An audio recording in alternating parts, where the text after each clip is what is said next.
the clown will be here soon enough. Um,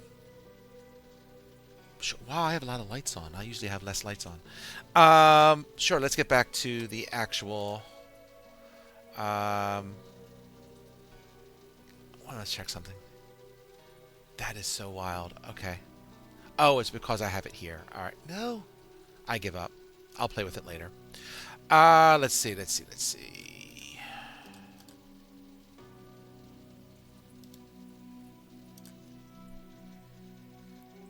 All right. So you have retrieved, yay, the last gem that you've been after for so long. You have all five of them now, and there you go. There you go. I didn't even think of that. In in the original book, there was actually only three. They expanded this adventure when they did the All for One. Uh, but that's another story. At any rate, um, after you retrieve the last gemstone, all of the traps, challenges, whatever you want to call it, inside that Temple of Ra deactivate. They go away. You have no problem getting out of the temple. Piece of cake. You hear chimes. You hear this gonging sound. Excuse me. Coming from this map is so large. I don't know if you see the ping, but the obelisk from where you started, from where you parked your boat.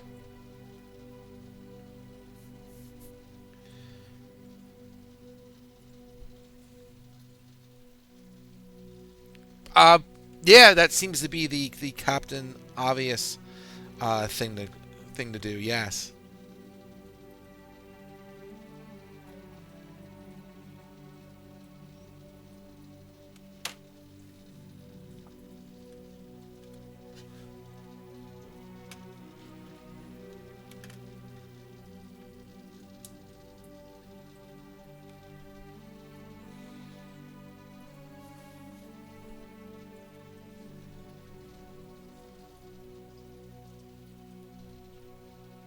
You're out of the temple. Yep, we're just doing a little bit of dotting I's and crossing T's here. So, yep, you you can go do your thing. Uh,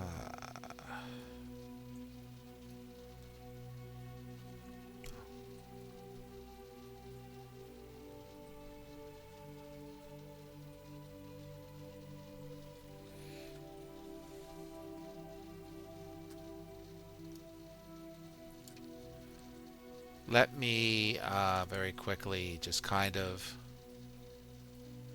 There you go.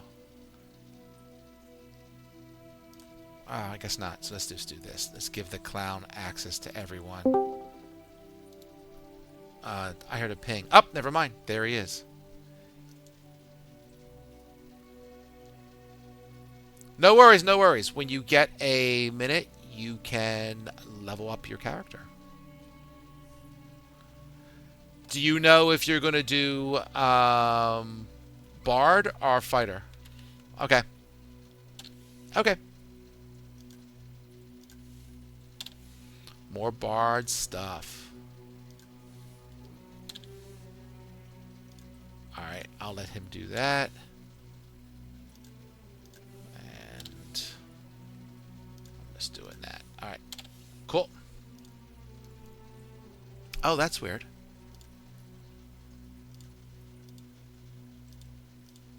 Uh, sure. I'm not going to try and make sense of that, but no worries. Okay, so sure. So you get back to the obelisk, and the chimes are going off, and you see that the if sure, the inscription on the monolith is glowing like it was before, and you hear this magical gong going off. and you have the you know, the hole, whatever you want to call it, for the gem that you had before. Um, we'll say that's glowing too. That I'm sure you can't figure out where this is going, but go for it.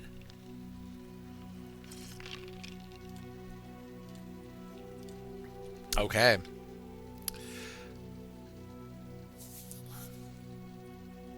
So, uh,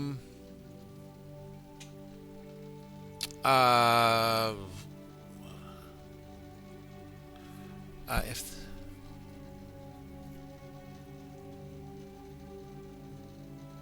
okay, so you hear in a soft though commandingly penetrating voice, the obelisk begins to speak out loud, saying, "The sphere of power retrieve.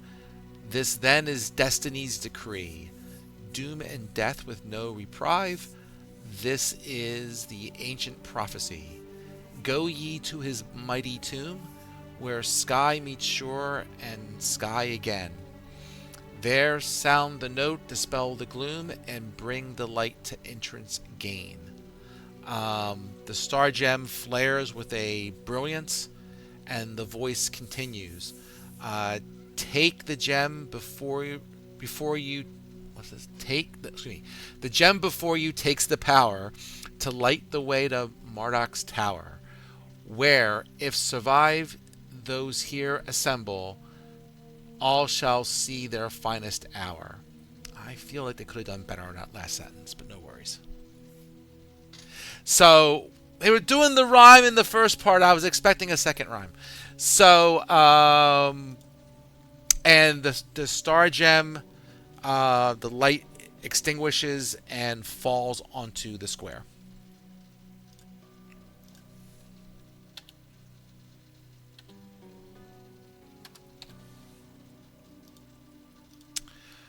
So when you pick it up, you see that the light on the gem maybe um, starts to light, and you take a second and just curiosity, because it seems to have some reaction to how you move it, and you just take a minute to like maybe move it around, and as it almost gets to a certain point, it consistently glows brighter. So you basically got a compass. You got it.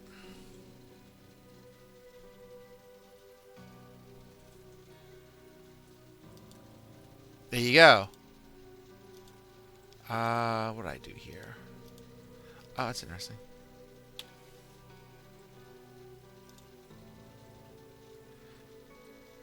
See that?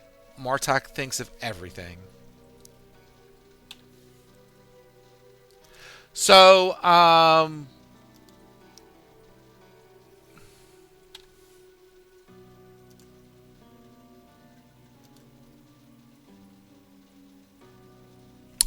that's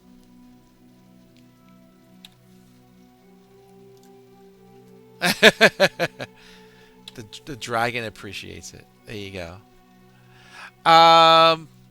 Yeah, okay. So, um, you more or less quickly find out that you have to hop back on your boat, and wherever you see it's pointing to, you can see the island ends, and you have to do a little travel.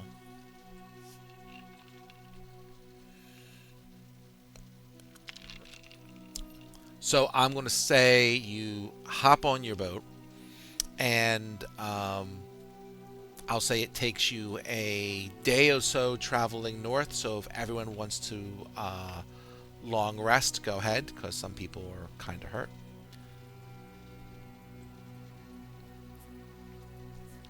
And I'm not going to make you fight something along the way. No worries. I'm not that mean. Give me a second. I got to jump to the right spot here.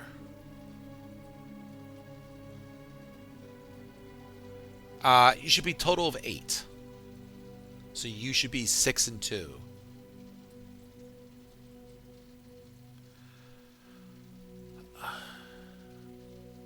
Oh, you're not going to roll again, are you? Oh, noes. You've had some bad luck with that.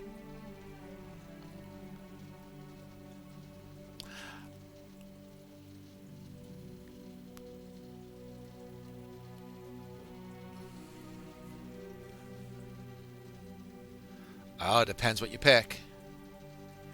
Um, just give me a second. I had this. Oh, I know what page it was. I purposely memorized the page because what I want is like buried into text. Okay, here we go. So I'm going to say that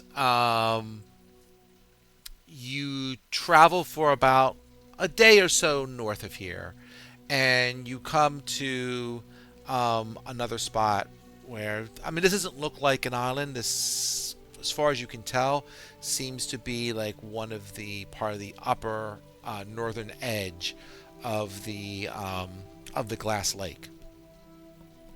And what you see off the edge there is you see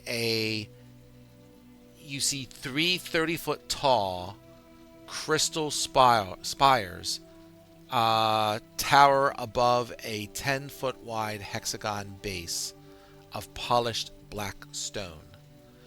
The spires, which shows no marks of time or weather, stand at the points of the hexagon, one to the north, one to the east, and one to the west.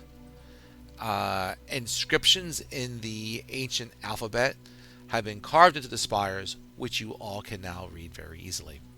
Uh, you see two forked prongs spread from the top of each crystal like wings of a mighty phoenix, and in the center of the platform there is a circle of gray.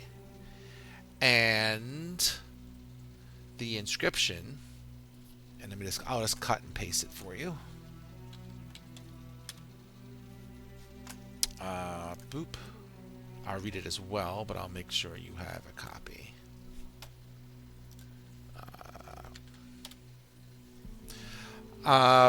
And basically each one has, as you can see, has its own inscription.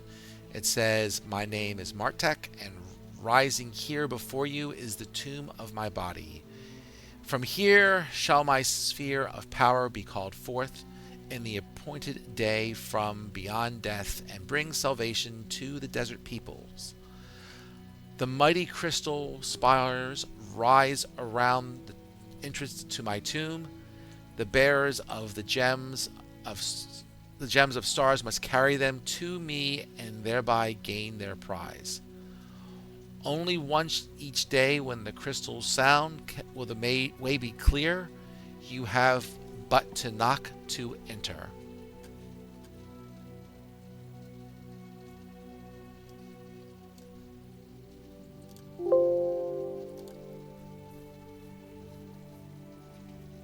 Mm.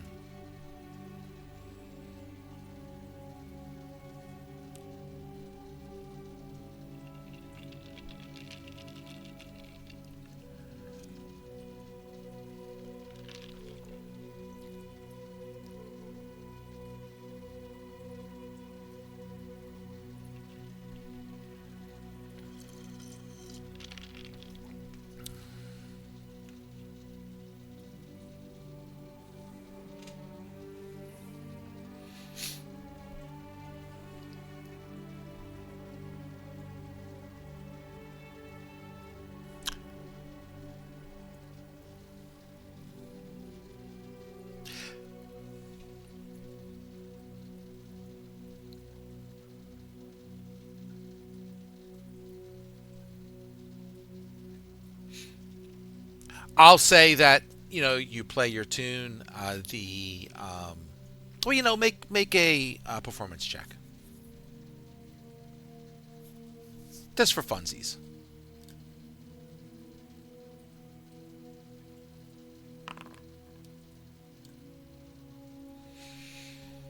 16.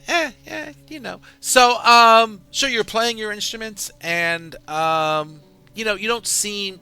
If you're expecting the towers to pick up the residents, it doesn't seem to be doing that. But you're playing a nice tune, though.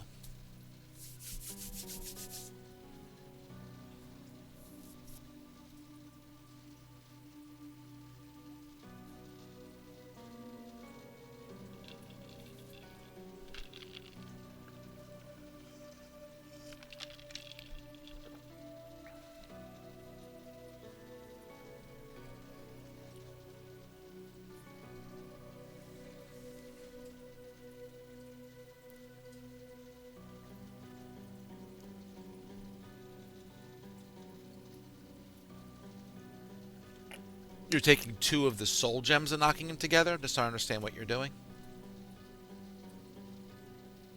Okay. Yeah, they clang. No resonance is picked up by these alleged tuning forks.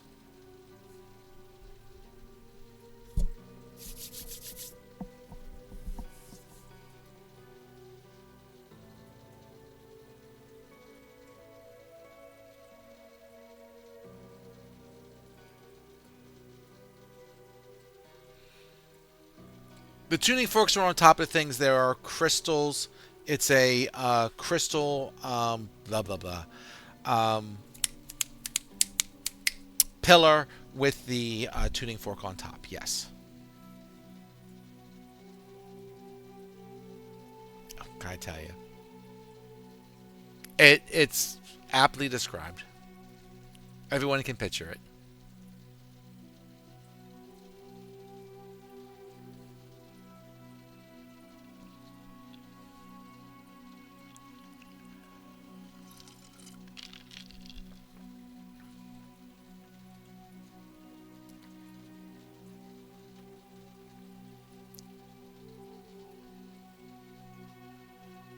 Okay.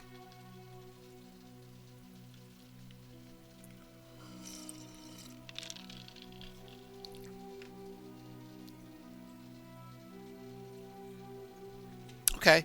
Um, you knock on it, and the crystal starts to ring with a light tone. Um, and that tone is kind of slowly picked up by the other tuning forks. And as the tone rings, and it starts to get louder and louder, and the air starts to shimmer around you all, and suddenly overhead the sky ripples and waves, and the clouds part, and you see an immense crystal castle floating 500 feet in the air. The structure is perhaps 8 miles wide at the base and has six elegant towers carved into it. A pillar of light suddenly comes down from the building and covers the gray marble part of the platform.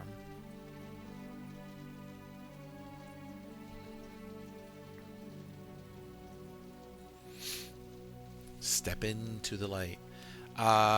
Everyone stepping into the light.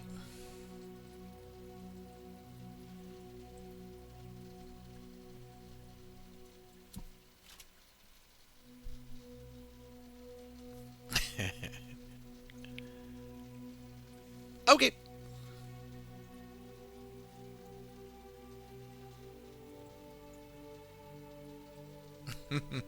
Well, you were already meditating, so you're already there. That's right. You were already meditating on the thing, waiting for the moment to arrive.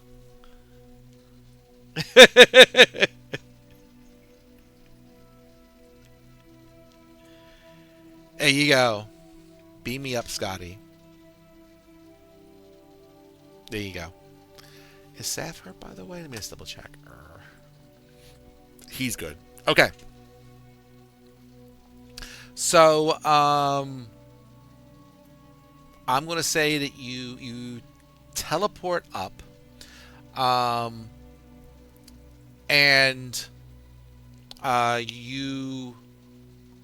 you appear. Make sure I'm reading the right thing. Boop doop doop doo. Yes. So, um, you all reappear on a identical hexagonal platform.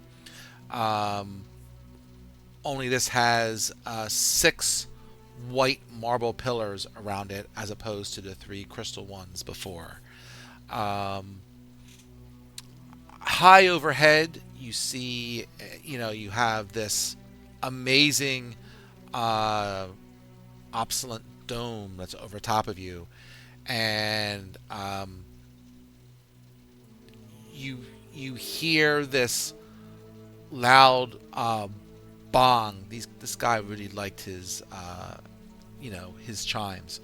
You hear this loud bong echoing across the area. Um, Across the clearing where this hexagon is, you see jungle growth all around you. Um, but the dome ceiling continues as high as you can see. 200 feet. 200. Okay, there's 200 feet of steps lead up to this platform from the ground, so you're like fairly high in the air.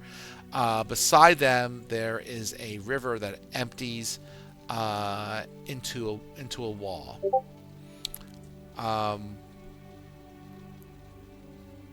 yeah, sure, I should do that for you, Smiley. Go for it. So, I'll say you do that. You look around, and I mean, it's a semi shock, right? Because I mean, you went from here you are in this desert, and now you're in this jungle clearing, basically. And after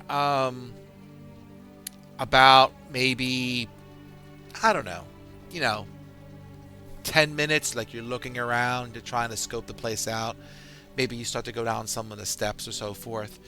You see about um, you see about 20 or so people. They look almost native-like, with just generally scraps of clothing or something similar, maybe a little bit more than that, maybe something that resembles leather, come out of the jungle and just start cheering. They're like, "Yay, people! Woohoo!" And they're all cheering you and welcoming you, motioning for you to come down and join them.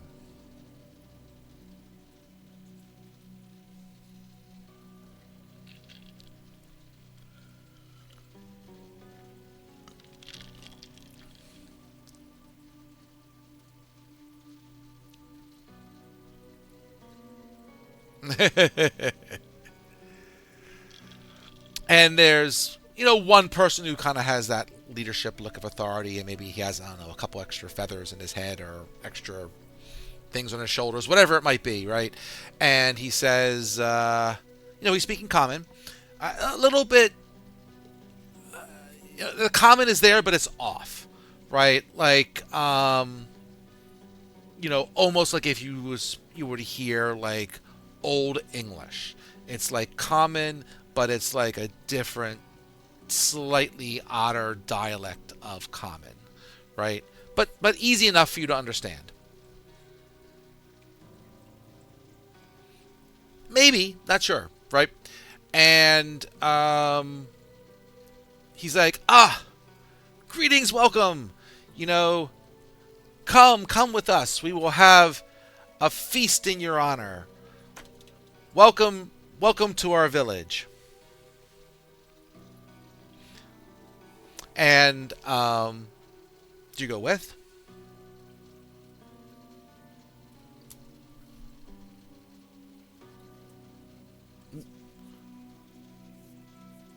There you go. We got plenty of food. Come, we shall eat.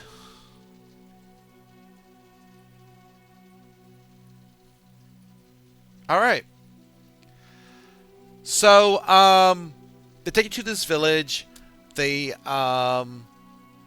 you know, you see people prepping, um, a some animal, whatever it is, on a spit, and they're cooking that, and you know, you kind of gather that. Um, yeah, I gotta reset the time anyway because you had a long rest by now. I'll just make it. I don't know. We'll make it like noonish. Who cares? You could see that they were setting maybe up for lunch or something like that. So maybe now they're like changing. I don't want to say changing the silverware, but they're changing into maybe slightly nicer looking plates and cups. Maybe they put out some various fruit as a snack as they're preparing the beast for the meal, and they start getting out drink and so forth, and you know the villager is like, well, welcome to our village. We are so happy to have newcomers um, come to the village and perhaps join us and be part of our community.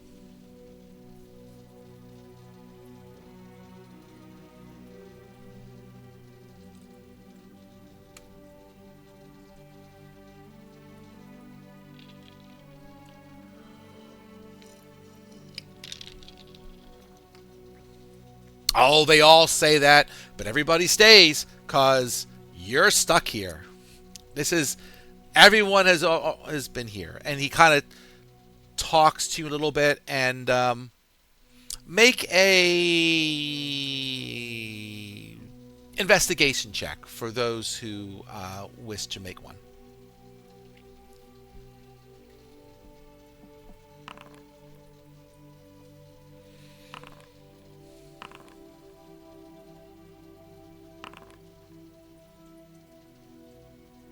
Okay. I'll say certainly Anar and Zarama are on point. Sizzle is right there with him. Um, you quickly figure out after some conversing, talking back and forth that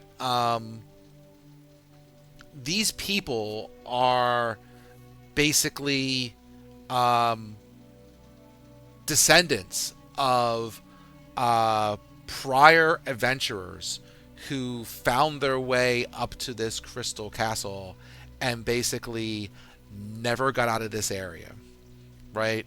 I mean, this castle's been here for the better part of 1,000 years. So, sure, people have stumbled on to this area and got beamed up, and here they are, right? They lived out the rest of their days, had kids, whatever, and now there's a whole community up here in the sky in this lush jungle area. There you go. Well, they don't know that, do they? So, yeah. So they're like, well, people have tried to figure out the mystery of getting out of here, but no one has ever no one has ever succeeded, right? But after our feast, if you want to take some well rest, we'll be glad to take you um, to what people think is the magical doors of heaven that will lead you out of here and into some paradise.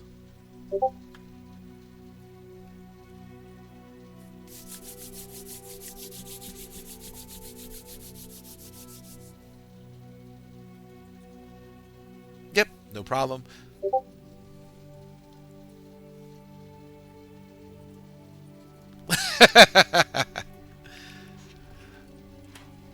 So the leader is like, yes, yes, yes. Like he's trying to be nice, but you can tell he's like slightly patronizing. Like, oh yeah, sure, you know, you'll get you'll open those doors and take us to the Holy Lands. We're all ready for it tomorrow.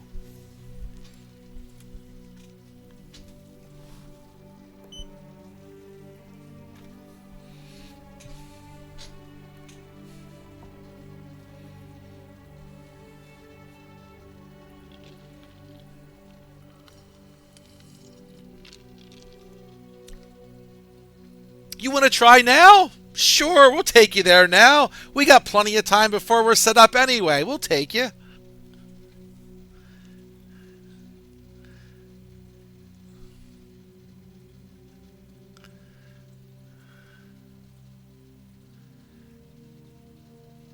Yeah, sure, go ahead.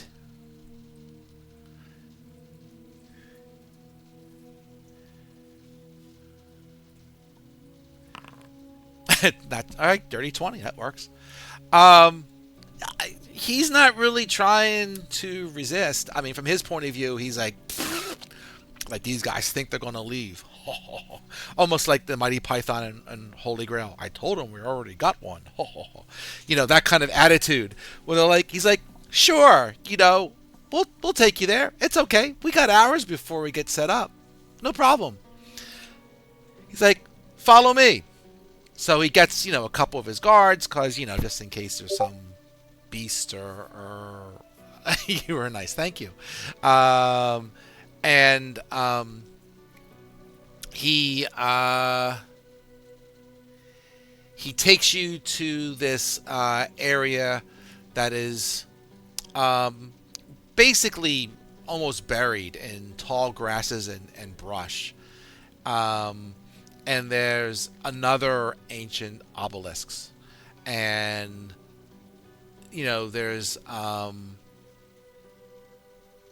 there's various writings on the obelisk, which you basically translate as the day shall come when men of valor enter this garden and bring with them the great star stones, as has been foretold by Martek in the times of light. They will place the 5 stones in the altar and you know their names. They'll place the 5 stones in the altar. By finally uttering Ra, shall the 1,001 doors be opened before them. Then they will test. The test of courage begin. And I said it that way because in the text it has 3 stones, but there's really 5 stones, because like I said, they increased the number of stones when they rewrote it and combined this module, but they didn't replace it anywhere, just to confuse the DM further. Yes, whoever made this and decided to do it is just trying to drive the DM insane. Here, I'll just show you just for funsies. Yeah, whatever. But yeah, there's really 5 stones, or really 5 spots. 1,001 doors. So, do you decide to do the honors?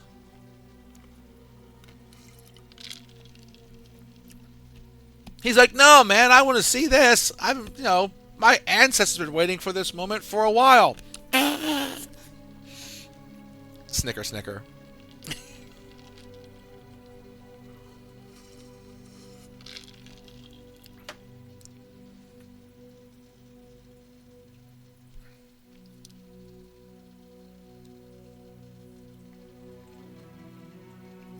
Yep.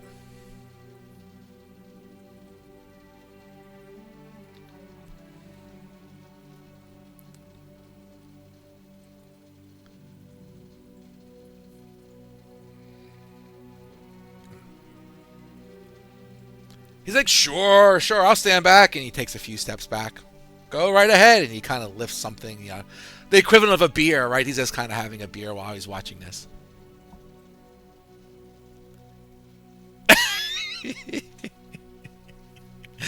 It's all fair.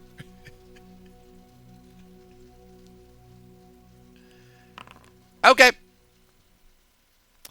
So yeah, you have this buried, and you see these big doors that are in front of you. Um, so you put in the.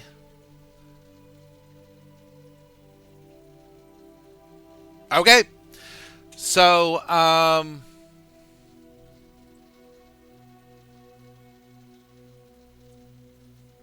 right.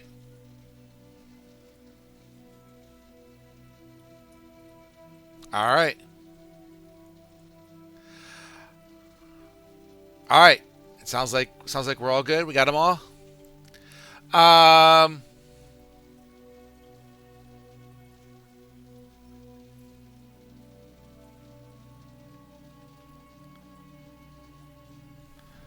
well, I'll do this. Hold on a second.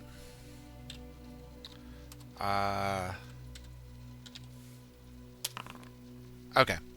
Oh, I was doing sizzle when I did that. All right, doesn't matter. I spun well. Okay, yeah. He's like, "Oh, what are you doing? I got my drink." Um, so you put the gems in. You hear this other loud gong go off, and the doors start and say "Ra," thank you, and the doors start to open. Um, and Malenko, you kind of see your chance because as the doors start to open, the guy is like really stunned and kind of like starts to drop his drink, and as he does, you like kind of scoop it out of the air, and he just like takes off back to his village.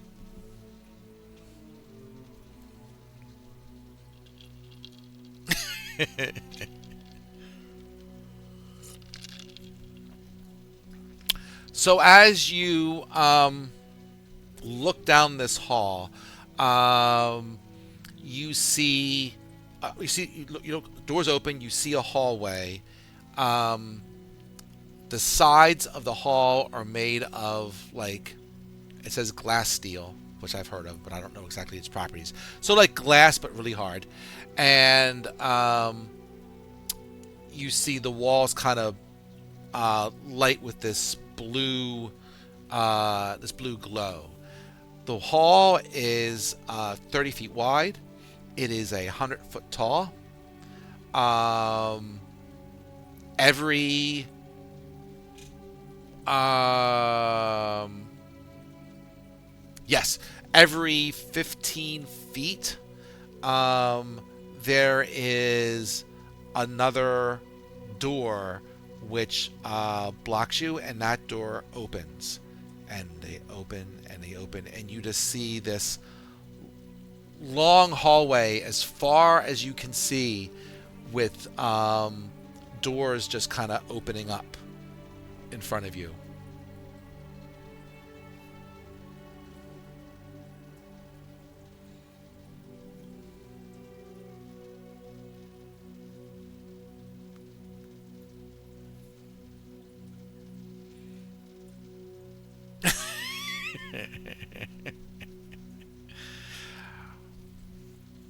Okay, so everyone's going down.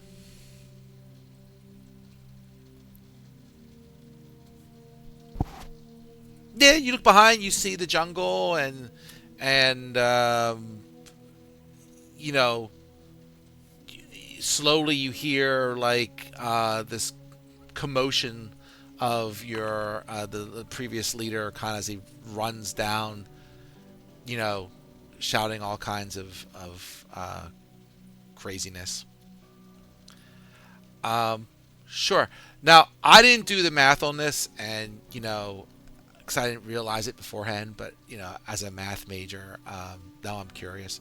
But um, you know, the hall is like 3 miles long.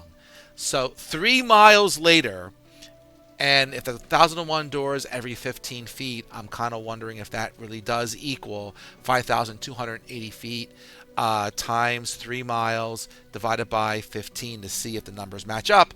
But Let's just assume they do. So, 3 miles later and 1,001 doors later, or I'll say 1,000 doors later, even, um, the hallway ends at closed golden double doors, 30 feet wide and 100 feet tall. The gold doors have ornate carving, glowing runes cut into them. 10-foot wide arch corridors lead off to the east and west. And. Da, da, da, da, da, da, da.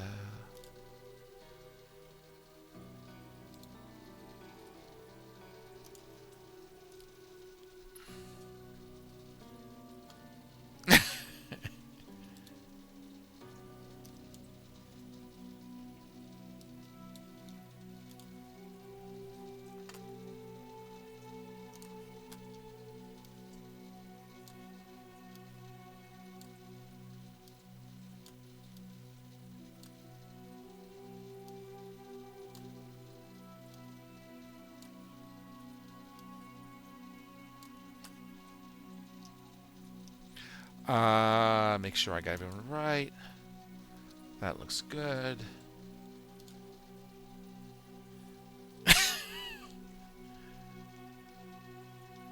Okay, yeah, that's fair. We'll say there's a couple extra feet in the beginning before the floor, or maybe a couple extra feet here on the end. We'll go with it. Um, sure. So,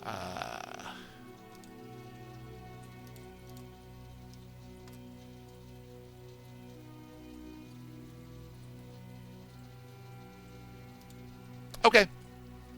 I mean, I probably would have done the math like after this session, but there you go. There you go. So you have. Oh yeah, let me give you what it says. The writing on the door says, "Where's my mouse?" Oh, okay, here we go. It says, "It says my monument to Phoenix, good friend and true, stands watch over the way to the gate of my tomb. Walk that path straight and narrow. Do not waver, excuse me, or falter, and you chance will given to come to my altar." So that was better. That was a better chance of rhyming there. I like that. I yeah. It's 1E. What do you want? Sure. So you have your passageway, and you have double doors, and you have a couple side passageways.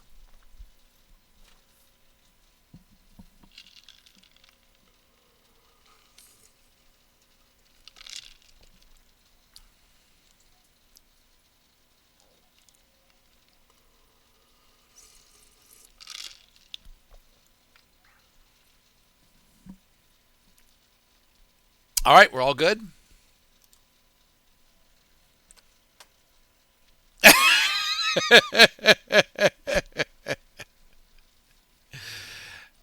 Everyone's going straight. Do we have a? Let me grab Mr. Saf here. Oh, someone's got him. Okay, cool. You got it. Claudius is just going to be in the back. All good. Yay. He wanted to walk the 3 miles back and have the party. It's all good.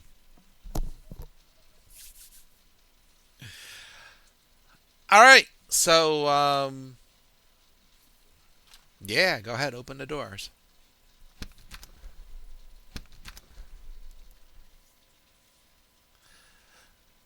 So, what you see as you're walking in, you see these. You see light and flame ahead. You see basically polished black glass steel that is set in the floor and the ceilings and the walls. And you see these. I'll just stop you before you walk too far in. You see these four. Well, from depending on where you are, you can kind of see there's four, but you see that there's these four pillars of fire that come from those fire areas straight up to the ceiling, right? Which is why you can't see through them.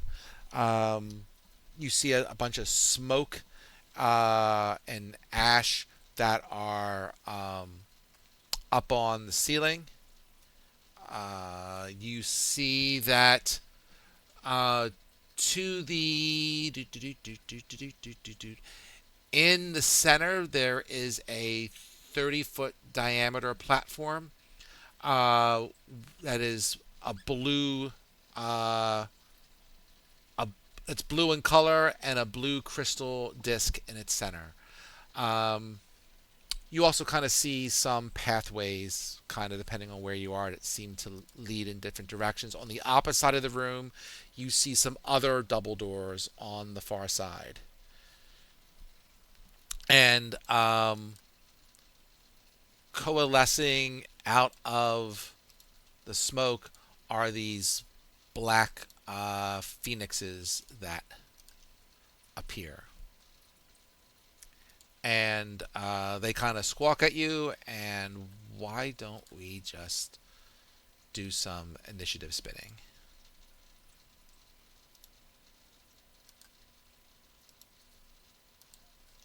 You don't have to. Oh, you cannot go at all. You can go last. Yeah. Make sure we got everyone else in there. I got Sizzle and Malenko. Let me just kind of zoom in. I put Zarama in. We got Claudius. We got Sizzle. And let's make sure we got Anara. There we go. So spin your dice.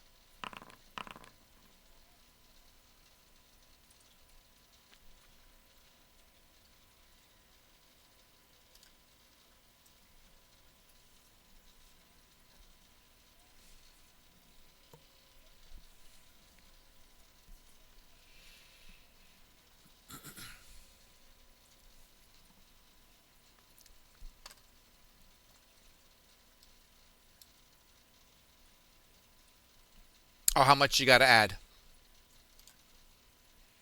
18? Okay.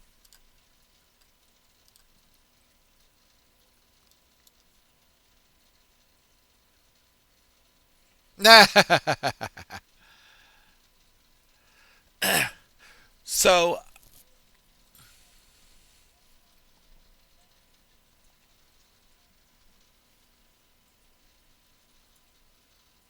yeah, sure. What did you want? Did you still want it now?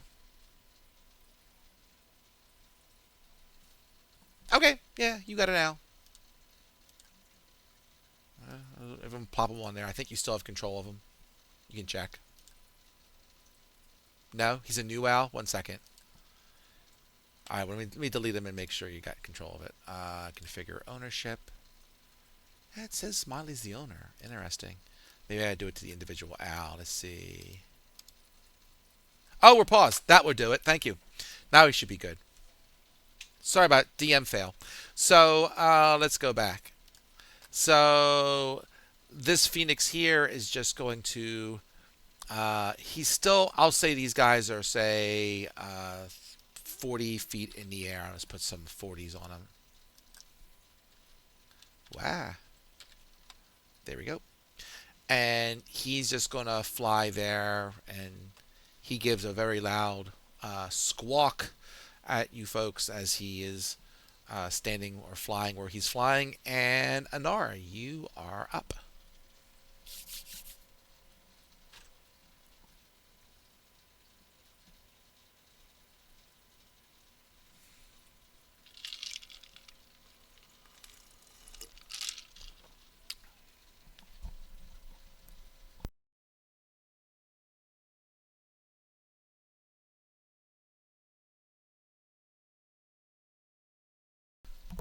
Okie dokie. I got her. I got her. Because I think I got her. Did I get her? Yeah, she is a passive haste. She should be good.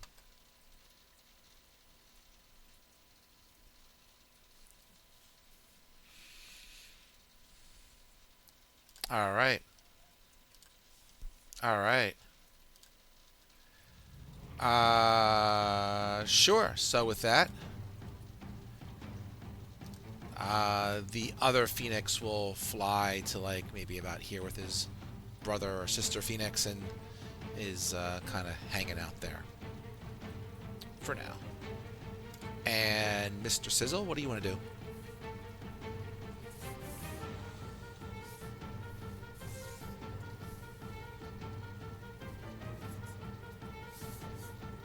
Okay.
Okay.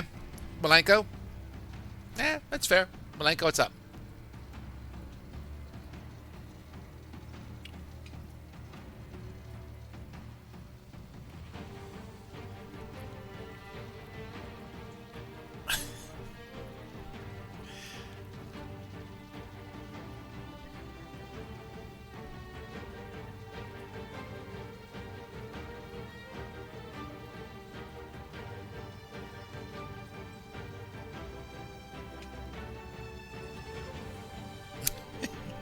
Okay. That works. Is that your full movement? You good?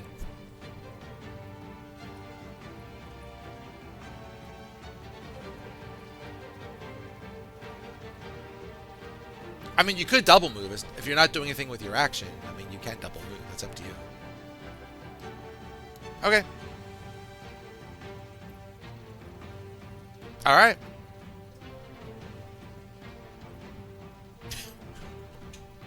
Okay. That works. What's Saf going to do?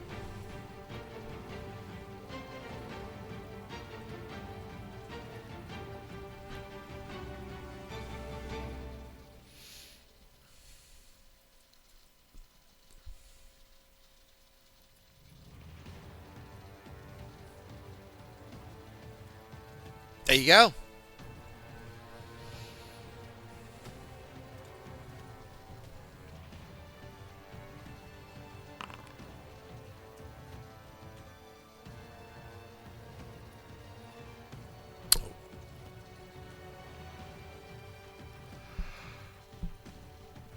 Okay. Okay. Yeah. The clown blazes the trail. It's all good. Claudius?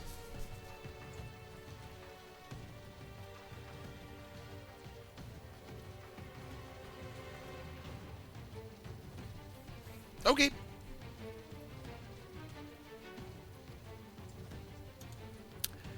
And then Zarama. Now, Zarama, you're hasted, so, like, you have ridiculous movement speed at this point, right?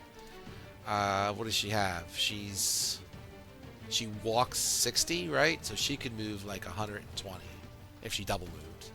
So where are you gonna hang out to? What are you planning on doing, girl?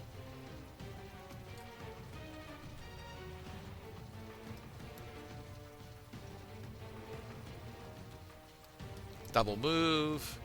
Where are you gonna go? You're gonna go past the. Well,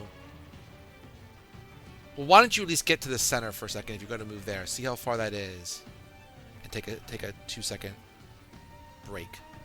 whatever that turns out to be, right? That would be what? Wow. We'll say 80-ish. So I'll move you 80 for a second. Only because when you get there, so you have a choice, right? You can see that you have this disc with this crystal disc with what I say, a yeah, a blue crystal disc, we'll call it. That's in front of you. You also see now, because you're like in the center of the room, so you can see that there's a similar walkway to the east and west that also leads to some golden doors as well to the one to the north. So what do you want to do? You can continue on. You can go in the direction. Whatever floats your boat. You have probably, what I say, 60, so she has like 40 feet of movement left if she wants to do it. Or you can hang there. I don't care. I'm just, giving the options.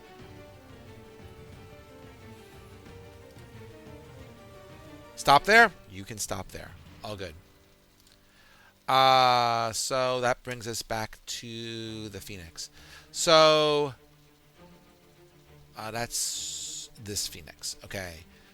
So this Phoenix, he's just going to squawk me a die. Just for giggle's sake. Okay. This Phoenix just kind of squawks around, and it is going to move. Maybe, how far does this dude move? Maybe I should actually read his movement. Yeah, no worries. Can he move there? Yeah, he can move there. We'll go there. I'll move an extra few feet. Boop. He's just squawking. He flies around. He flies around to this side, and he will stop there. Honora, you are up.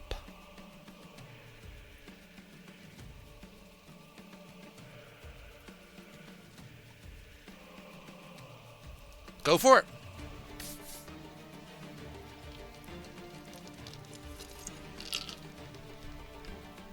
That's a single move. Double move would be, yeah, because you move 30 probably.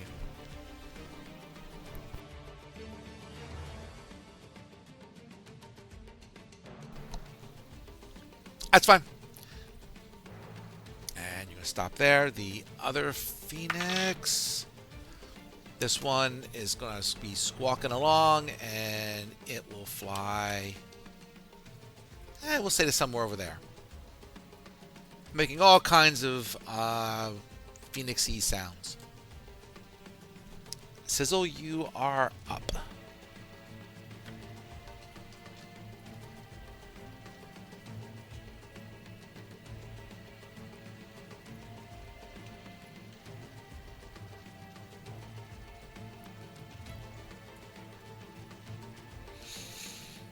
Okay, so you stand on this crystal disc in the middle, and as you do so, the disc starts to sink into the ground.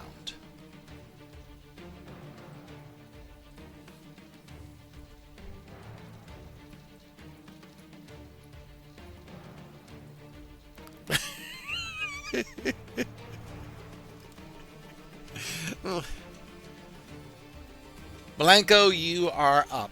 Assuming Sizzle is done. It sounds like he is. Are you getting on the disc, or are you doing something else?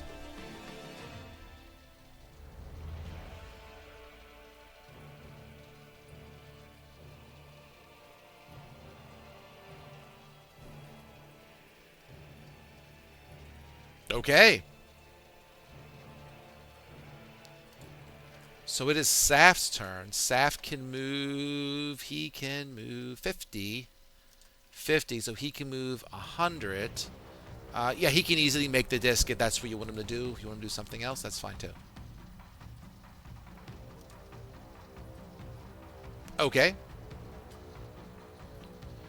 And if that's done,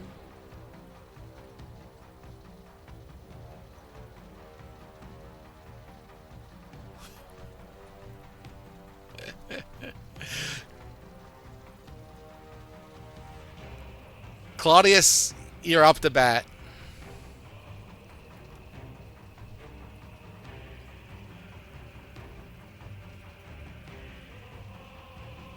No, you're okay. That's only 8.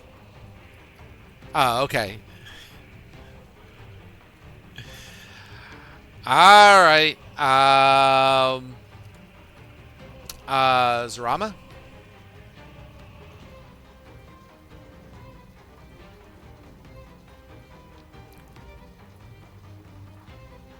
you want to fly over the disc? Okay.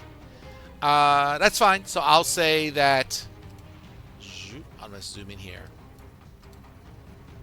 I'm gonna say that. Yeah. All right. Well, put yourself over the disc. I'll know that you're flying. Whoop! You got Saf there. Let me re-grab Saf. Okay. Whoop! Whoop! Don't get carried away. You going, girl? Are you going? Where are you flying to? Where are you going? Okay. Are you flying over the disc or are you going somewhere else? I'm just making sure I understand. Okay. That brings me to this other Phoenix's turn. I'll say that he is floating. Maybe he's around there. He's just squawking at you guys as you're on this disc. And that will be Anora's turn.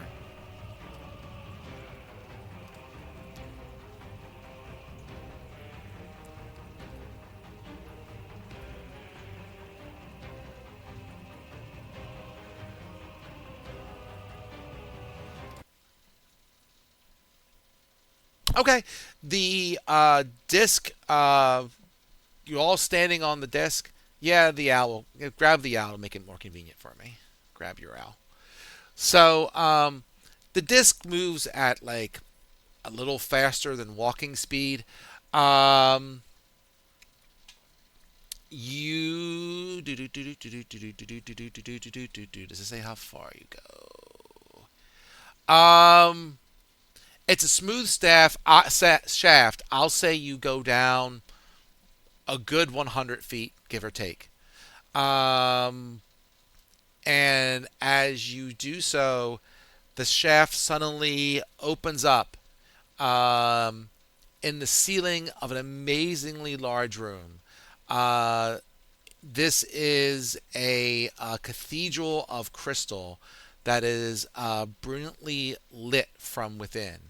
The room is a enormous hexagon, um, and the disc continues to drop from a dizzying height of 1,200 feet, finally coming to rest on the floor, um, some maybe 100 feet from the corner of the room. So let me get you there. Boop. Let me just copy all you guys. Copy.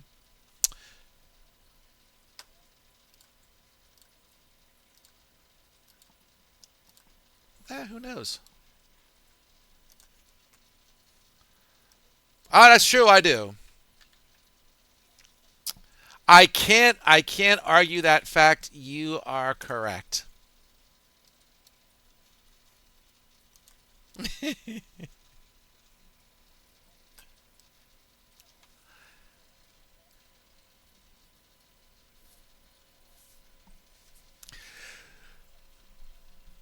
So you're in this giant cathedral of crystal. Um, in the center of this cathedral, you see there is a this base with a big crystal in the center. From this distance, you can't tell exactly what it is, but it kind of looks like some house in some way, shape, or form.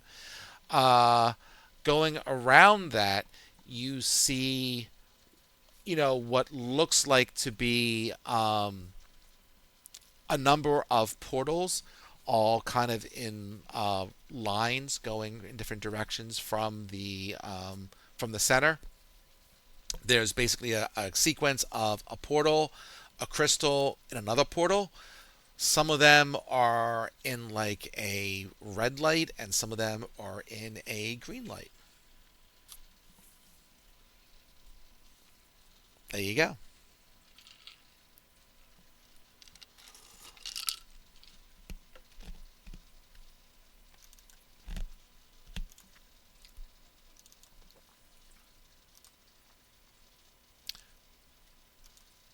And I'm going to say that eventually Zorama's haste wears off.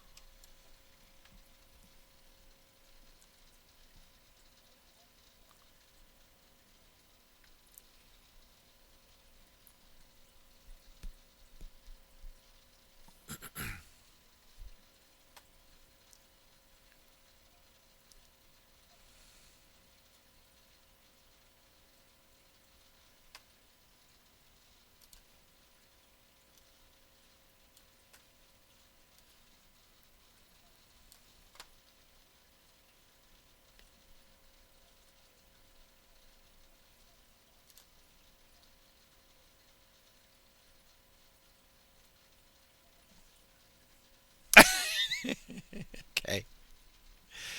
Where am I? I am. Yes.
Okay.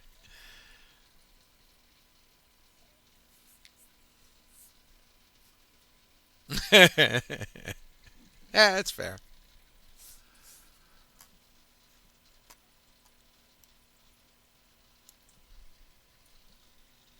You want to think about it before I refill my drink? What are we doing? I will refill my drink. Be back in a minute.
I'll be back.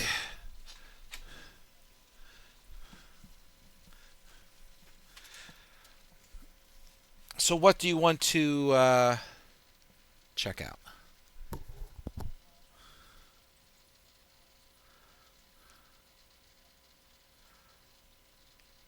Okay. So, who's checking out the crystal? Is that you, Mr. Clown?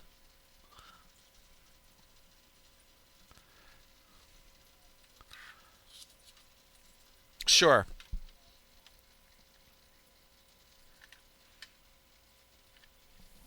It's too far away. For my character is too lazy to make the walk. Okay.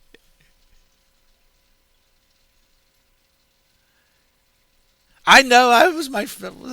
Yes, I'm with you. I know what you're doing. So, you move up and take a look at this crystal, and it's pretty obvious. This is a crystal version of um, more of the building that you're in, the castle in the sky, right? And Malenko, since you went up first, just make a investigation check, just because, like, I don't know. I feel like making you spin dice.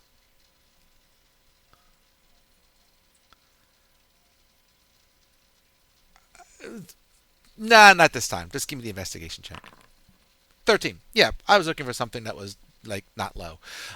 Sure. You see that.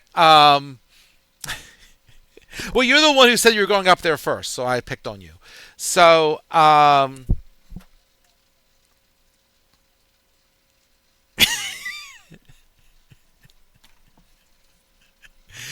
but but but you quickly realize that it is a miniature crystal version of the crystal tower castle that you're already in. I'll use the word castle because you notice that this castle only has um, three of the six towers that the castle is supposed to have.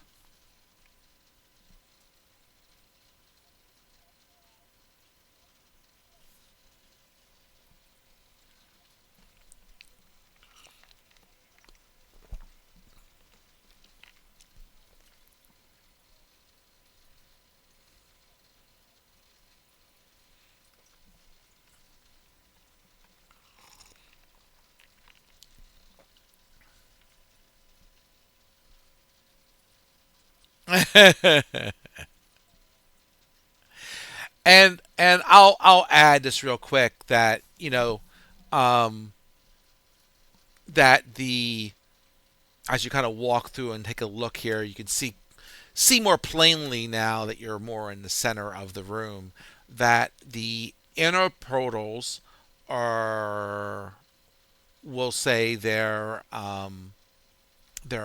active, and the outer portals are not necessarily. So I guess my spellcasters, so, like, especially, well, that's most of you. Just make some folks make an Arcana check, please. Anyone but Saf or Sarama, because they're not spellcasters, but everyone else is a spellcaster in some way, shape, or form. All right, Anara's doing her thing. So, so yeah, I mean, you certainly realize, looking at the runes and so forth, that the inner portals are, we'll say, sending, and the outer ones are receiving.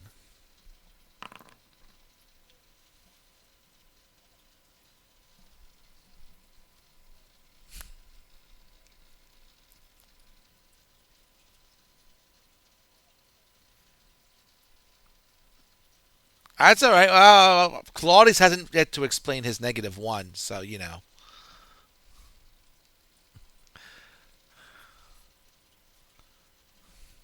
there you go. Sure.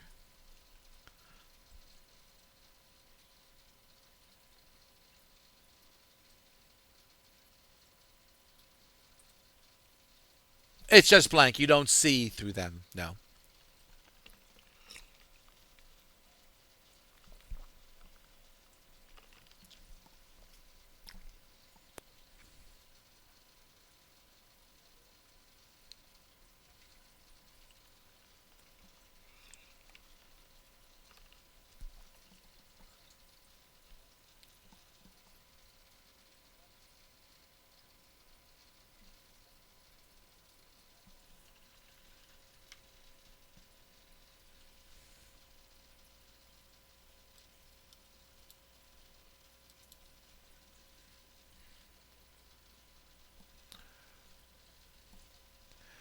Sure. So, So I'll say that as you look at the crystal in the red light to the, we'll call it the west. Um, boop a doop a doop a doop a doo.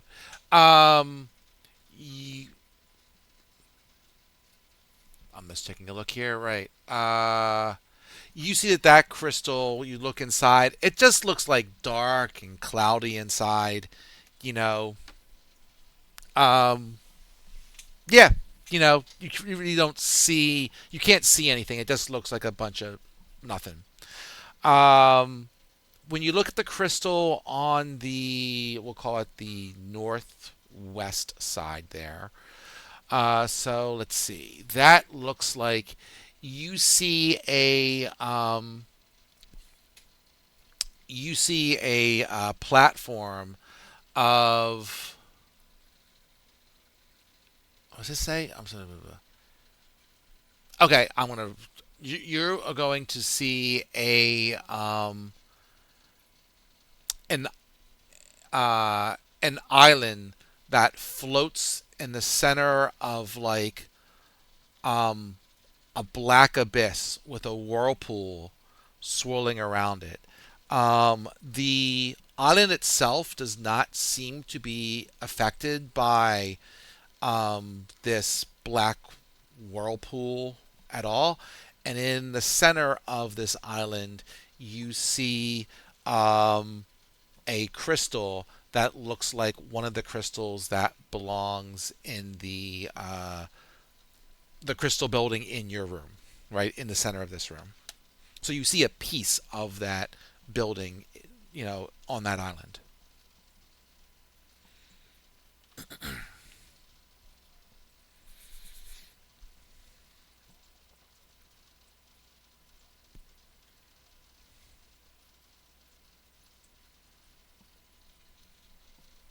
Maybe.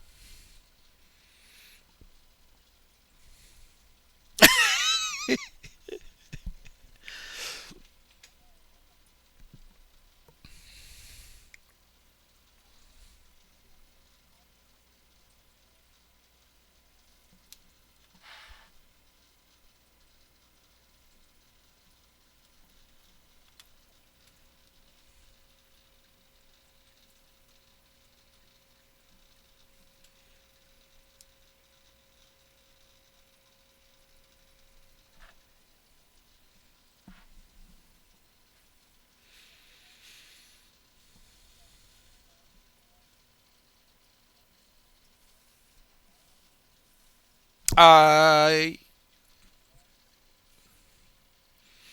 well, Honora probably says that's the way it goes, and probably Claudius says the opposite.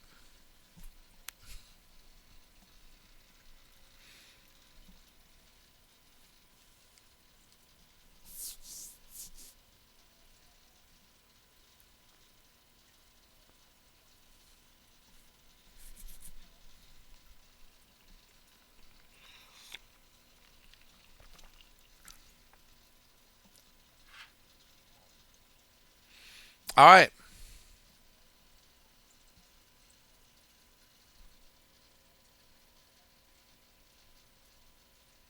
All right.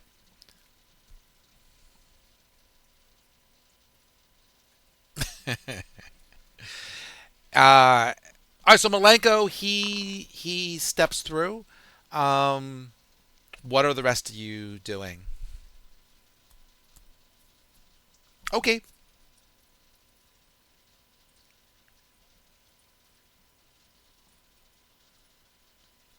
So I mean, Malenko's not here, so sure. And I'll say that you. I'll say that you. Sure. I'll say that as he steps through, he's teleported. The rope goes slack. You look into the crystal sizzle. You do not see Malenko on that island. Okay.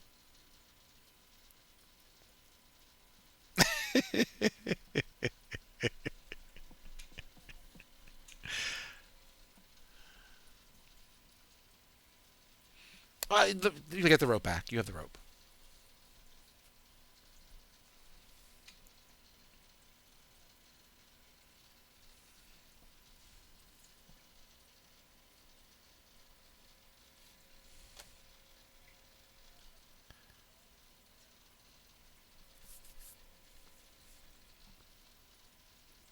I mean,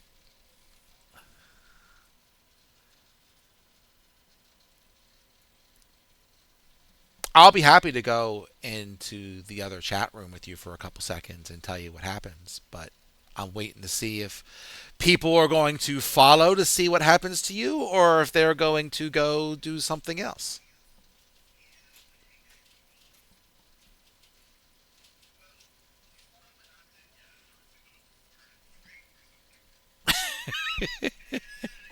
Thank you.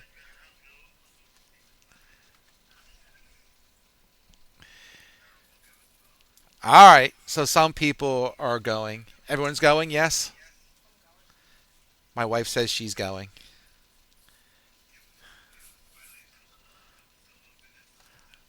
Just just to make him sweat it out. All right. Fair enough.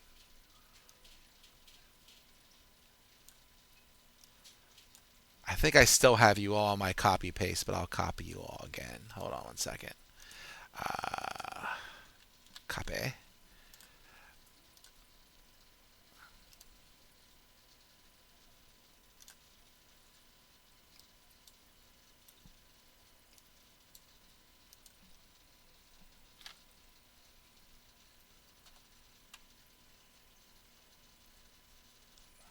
You got it. So that looks good.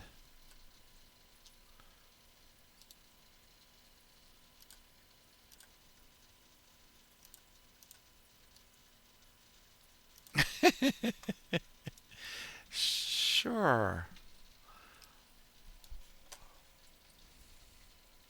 Mm-hmm. Mm-hmm. So I'm gonna say that you are in. I'll copy and paste this for a second. So you appear at the back of a huge stone cavern built upon polished white stone. Well, it's not polished white stone. It's going to be cracked white stone, but that's okay. And it's not white. It's tan because I went tan because I didn't read that description when I did this.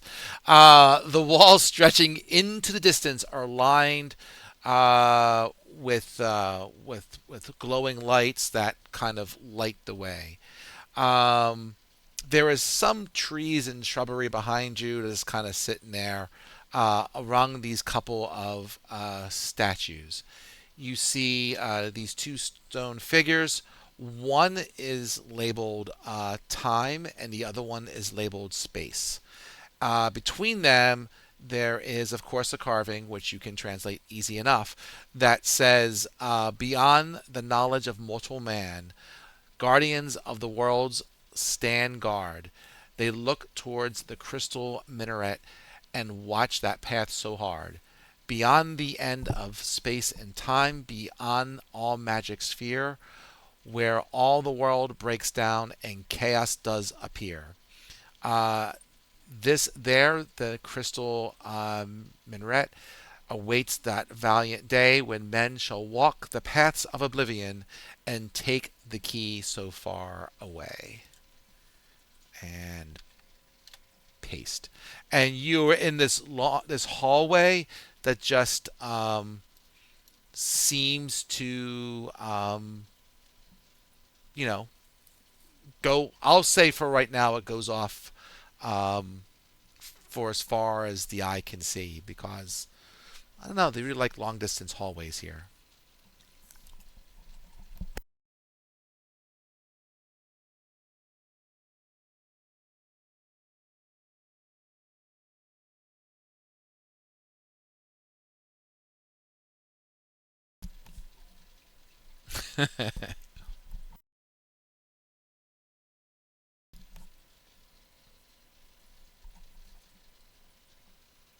Okay.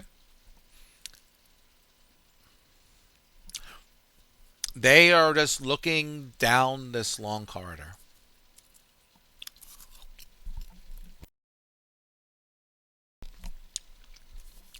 You guys are getting your steps in. I'll say as you're walking down the corridor, you see that you're getting towards the end of it eventually, and it will open up once you've walked, get close enough.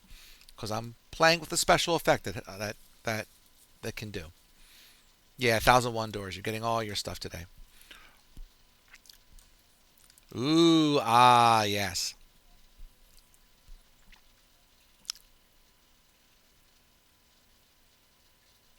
Let me grab Mr. Al. Zoop. That's okay. So what you see now as you get to this area, you see that the hallway ends, and you see um, this this walkway is slowly disintegrating, going around this whirlpool. Um, I'll say off into the abyss, because somebody will spin the right Arcana check, and this certainly looks and smells like part of the abyss. And it just goes off into the distance, and then you see at the very end of this, you see occasionally a chunk of this walkway kind of breaks off and spins around the the whirlpool into oblivion. But in the center here is a island off to that thing in the middle of the east there that seems to be unaffected by it all. And there would be a little crystal piece sitting there, but the DM forgot to put it on the screen. So apologies.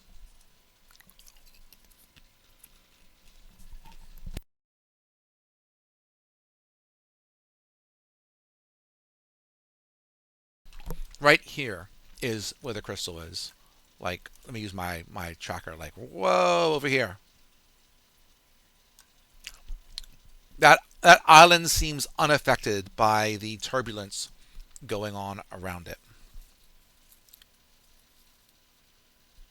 Oh, because move up a little bit. You got the walls in the way. Oh, I'm sorry. Hold on. Darn it! I thought I told it you could move through the wall. Apologies. Zoop. There you go. Here, I'll just get rid of that wall. We don't need it anymore.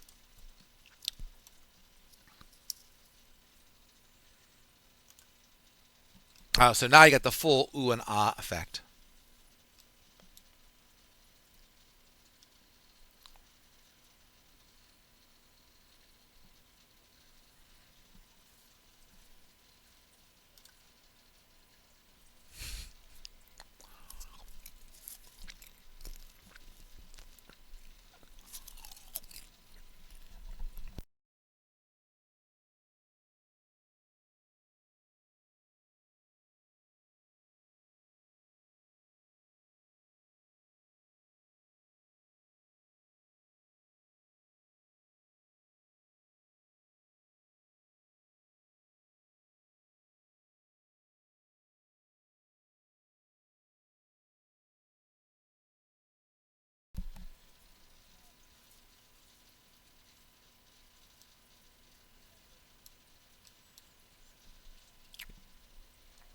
Yeah, and I'll say around there. Let me get Malenko a little closer because I assume he probably is. Yep, all good, all good. Whoop, let me grab him again. Get over there. Okay. As you get to around there, you feel that the laws of nature, physics, whatever you want to go with, um, start to break down, and you sometimes it feels like um, you're walking, but you're moving very quickly um, through the area, and then it might change, and all of a sudden it feels like you're making almost no progress, almost like the laws of distance and spatial reality are kind of breaking down, and kind of we'll say popping up are a couple nice little flying things, and this toad-like guy kind of pops up behind you and says, um, "Ah, you, you mortals don't belong here! Rah!" And these guys kind of all charge after you. So let's go into initiative.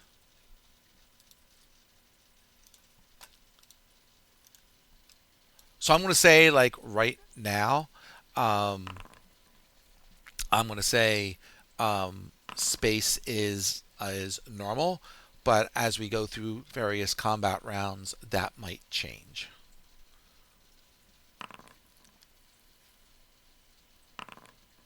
Whoop.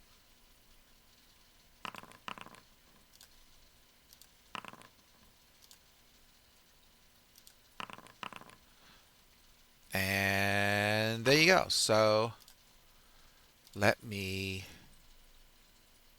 at least do that. And at some point, I got to figure out why sometimes I hear the music and sometimes I don't. I thought I had this turned up. Music is turned up. Weird. Oh, you know what? It's probably turned down here. I got like so many volume buttons.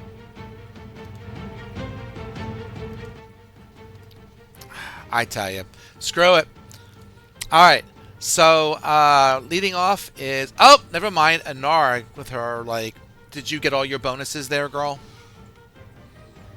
Oh, that's why you magically appeared at the top of the initiative. I thought someone else was going first. So Anara, you are batting first.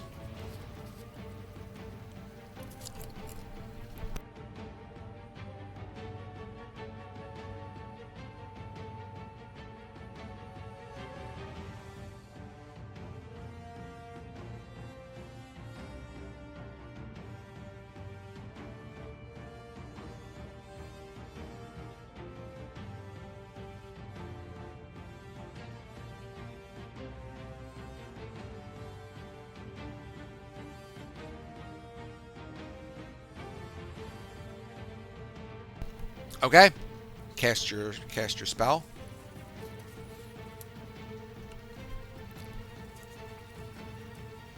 There we go. Let me make sure we get her. So, boop. And that would be an action. Do you have anything else that you need to do?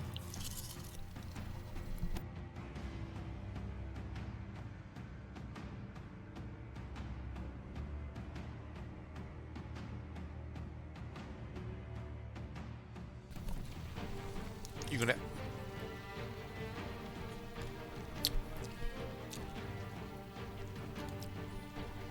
I knew you were muted. I was going to say you were on mute, but you figured it out.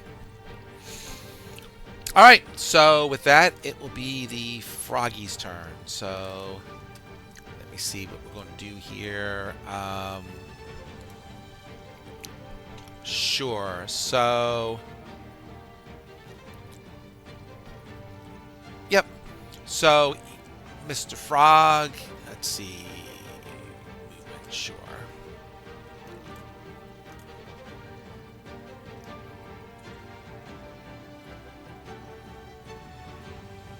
Yeah, we'll see. He goes there. Zoop. He doesn't. Well, if you want, I can do it. No, we'll do it that way. And he will pick someone to pick on. Who should we pick on?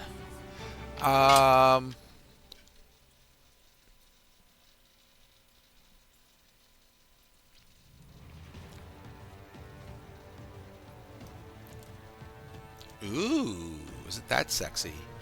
So this is a reaction, right? All right. So he needs a wisdom save. So let me just go through this. Blah, blah, blah, blah, blah. Yep. Um, okay. So a wisdom save. You got it. He made it, so he is good. Sorry about that. And he will take his turn. So what will he do? So he is going to, um, sure. Let's see. He is going to shoot his sticky tongue. 2, 4, 6. 3. So he will shoot it at Saf.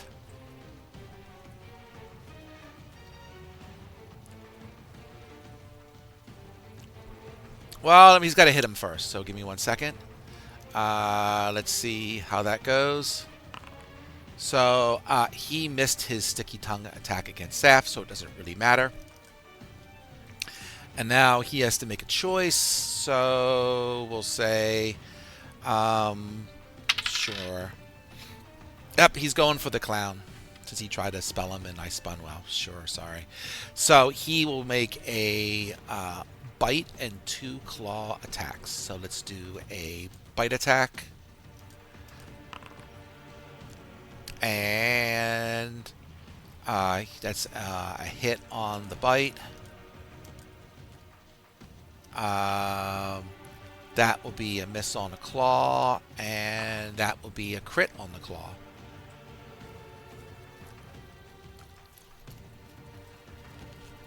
What are you doing? Oh, I don't know about that, but okay, we'll find out. So let's do the bite. Let's go Malenko there. So the bite will be, that will be 19 on the bite, and then we'll do a claw.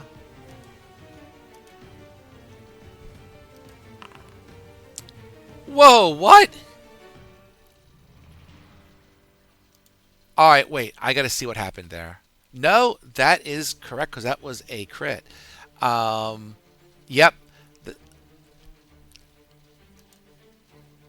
That will be 41 on the claw attack. That was a crit though.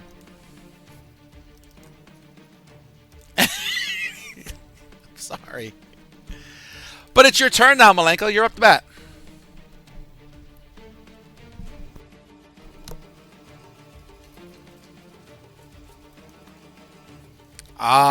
See, I was going to chastise Inara for not unlocking on that, but I think she's just out of range.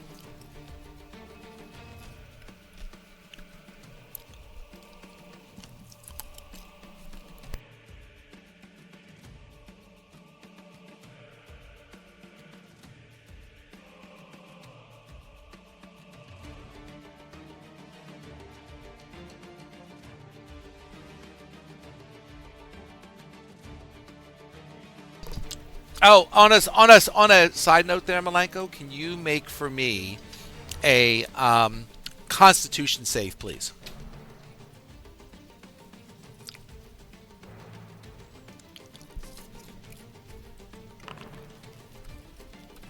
Okay, you're good. You're immune for whatever was going to happen for the next 24 hours, so you're happy.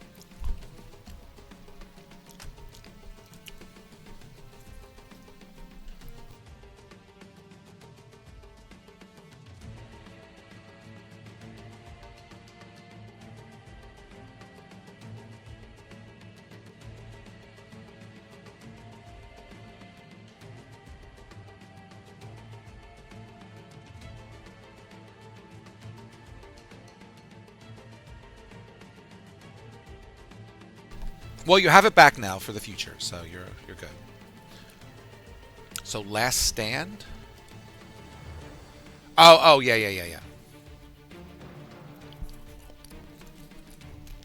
Yep.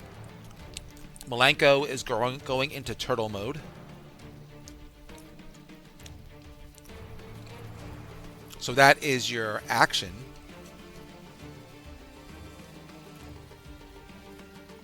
Any other fun things you have going on?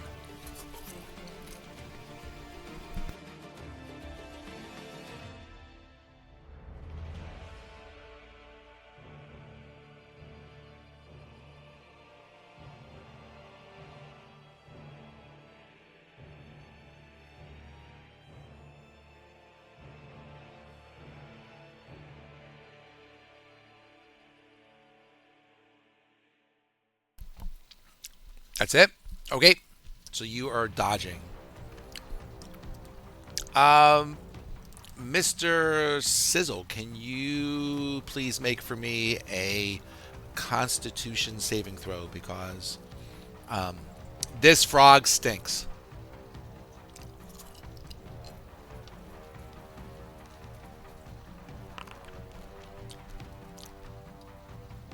A 16 is exactly what you needed. Good job.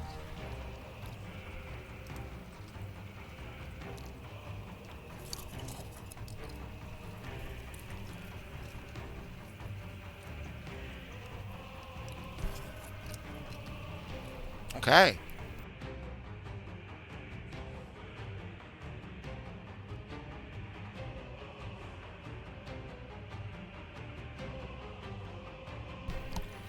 So, yada yada yada, you got to make a melee spell attack, and a 16 is, again, exactly what you needed to hit this gentleman.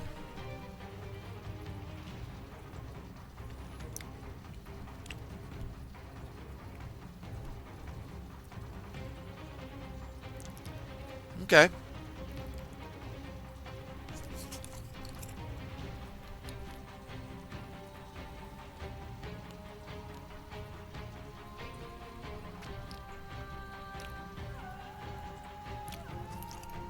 So you got to spin your damage. Oh, there it is.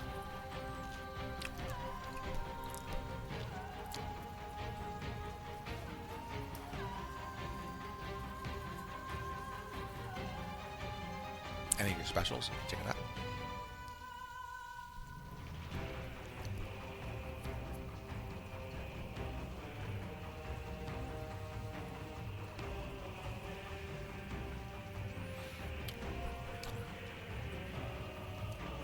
Fair enough. And that was a lightning attack, correct? And I will say, as pathetic as your 4 is, it even did less than you expected. Gave him a little, like, little blister on his arm or something.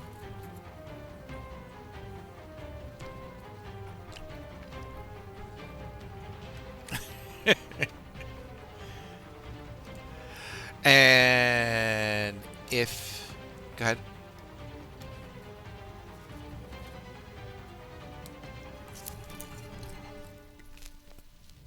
Okay.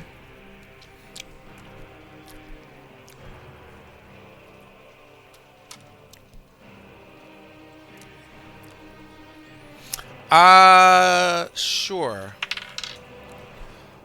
Well, since Inara is moving up, let's see, move rate. Oh yeah, no problem.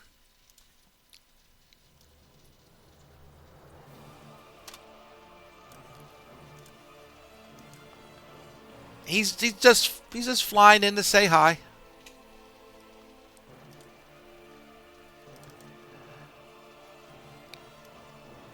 And let's see. Um,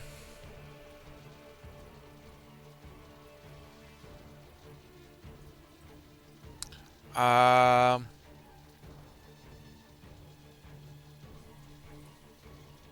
let's see.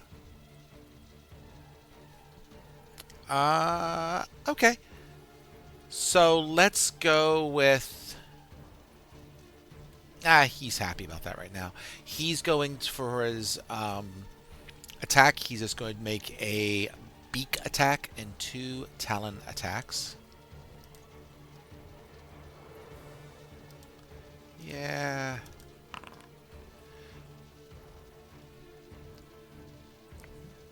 What's your armor class? A 13.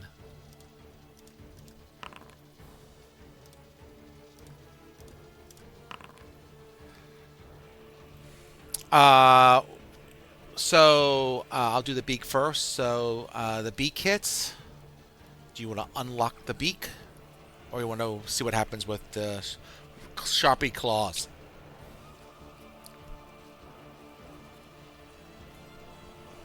All right, we'll try the beak again.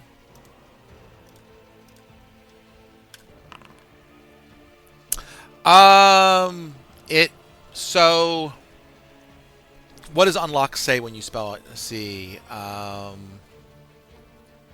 It has disadvantage. Okay, cool. Because it would have done it. The respin was a crit, but it doesn't get the crit. Just wanted to double check. You never know with those darn spells. So that's a beak and 2 talon hits.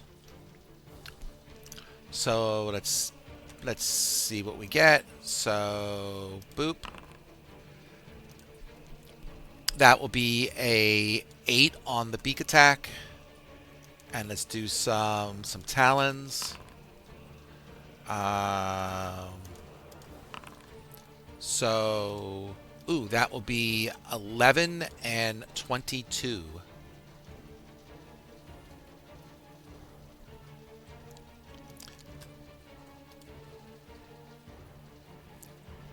Yes, please do. We need so the 8 would be a standard check. The 11 would be a standard. Because I think it's what, the damage done divided by 2, and if it's right. So never mind. So Zarama, you no longer feel so speedy.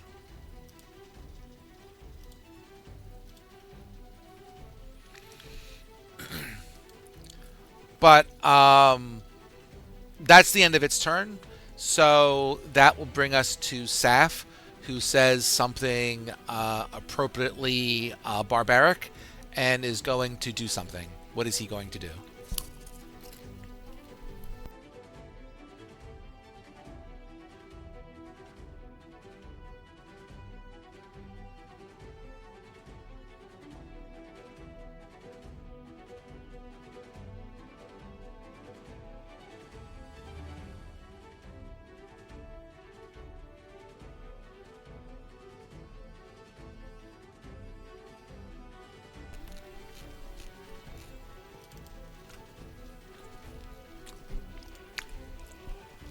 Okay.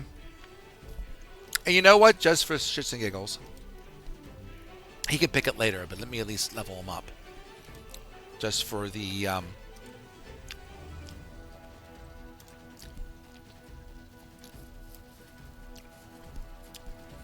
he might be here next time, so I won't pick his bonus thing.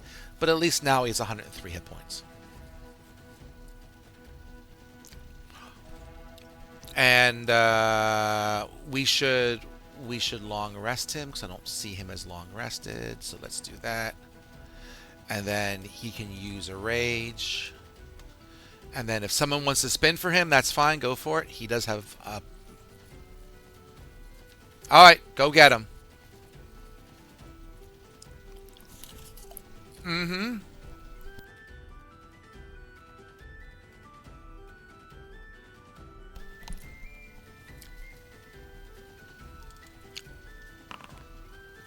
Oh, there's a crit.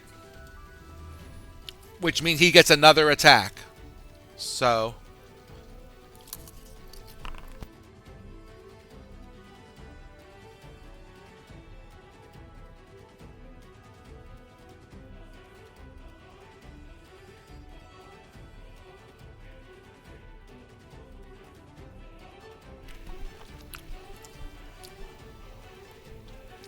He will get.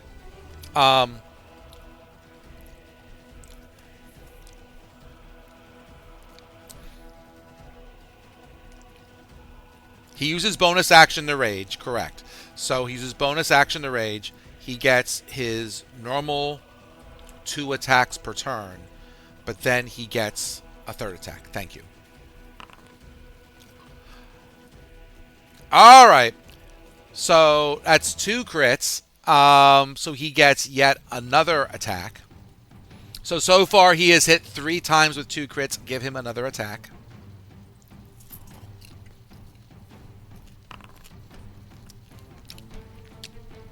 Give me 4 damage, 2 of which are critical damage, please.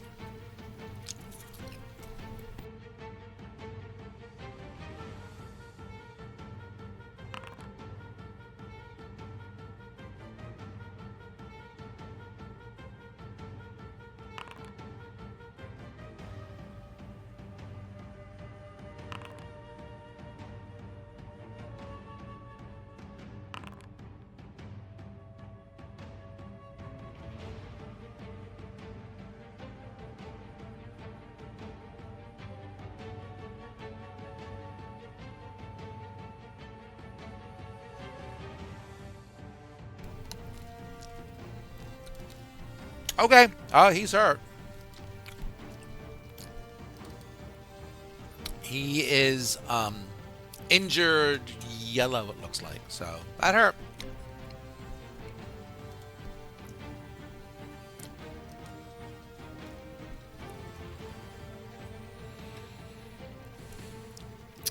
Let's see. This dude. Um, how far does he move? Sure. So I'll say. Let's just do it this way. Yeah,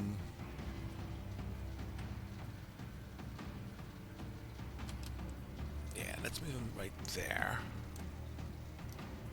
Whoop, get into the right mode. Sure.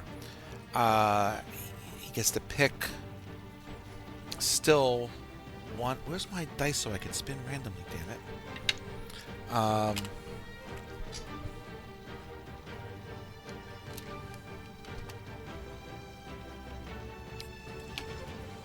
Dude, I'm going nuts. I didn't eat the die, so where the hell did it go? Alright, it will turn up. We'll just pick a different one. We'll pick one of these. Well, that's really going to drive me crazy. So you know what? He's going to go for Claudius. No, I'm dropping dice. God dang it. So he'll move here. And let's see how this goes. So he's going to do a... What's Claudius' armor class? 16. That is a crit on the bite. And a hit on the Talon. And another hit on the Talon.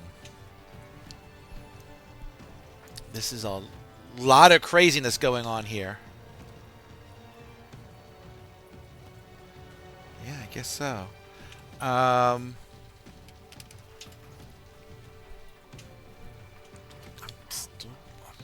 That dice going missing is just driving me crazy. I'll find it afterwards. All right, so let's do stuff. So that will be 20 on the bite.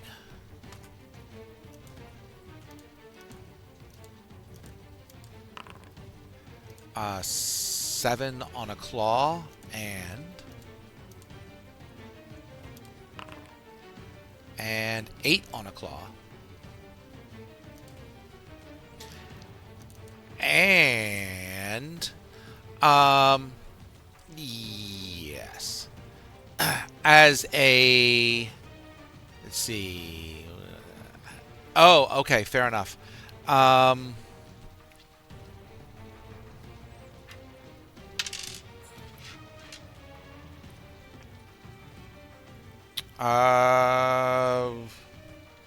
Can you make for me a Constitution saving throw, Claudius, as this winged creature shrieks at you?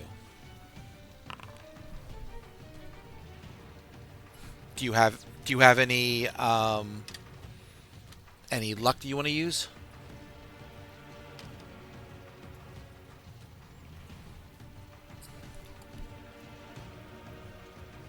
All right, why don't you use your bardic inspiration if you wish? You don't have to. Depends who gave it to you.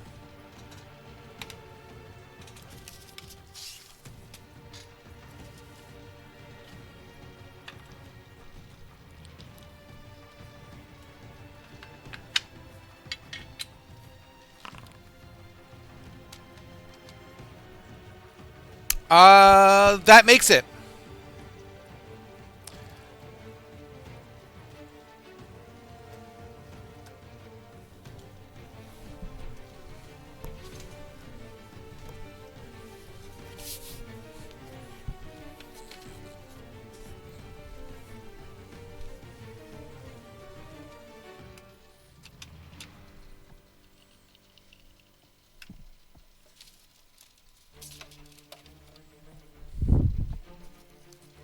You did make it. You're fine. And more critically, I did find my die. It was in with my popcorn. Luckily, I didn't eat it.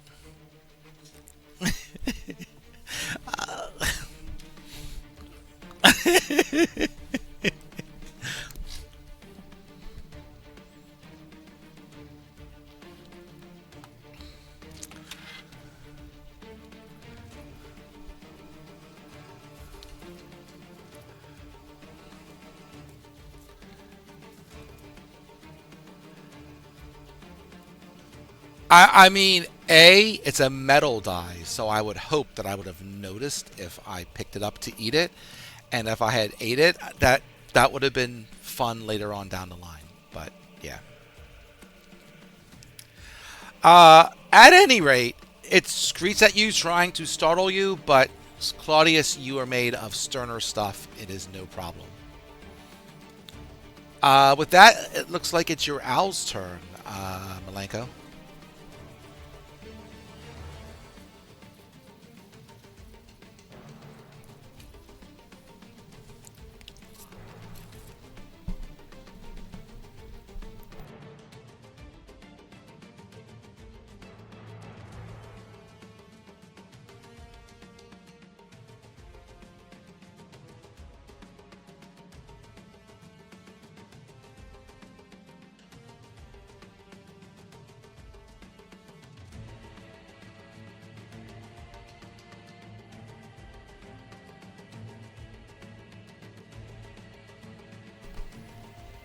What's the owl want to do?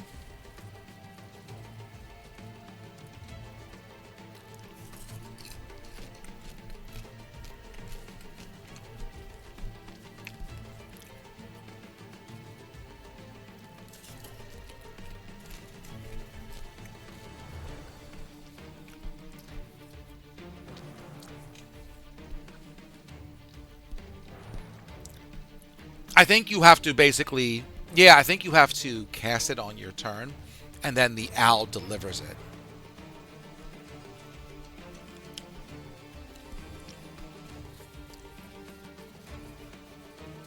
Right. Yeah.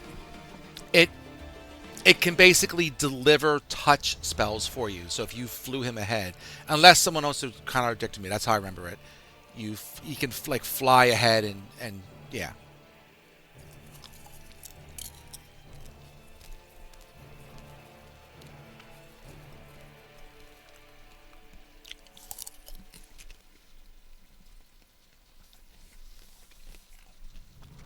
Okay.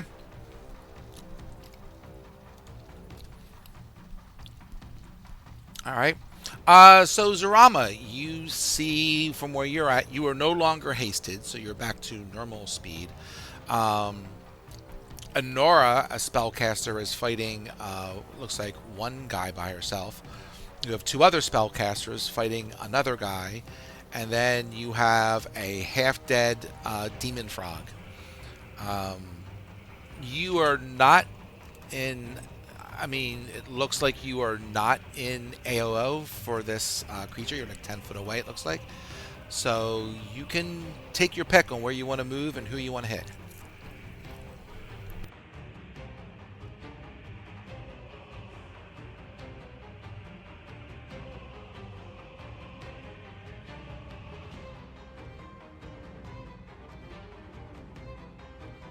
All right, you want to try and take out one of the attackers? That's fair enough. Move to the frog and spin your three attacks.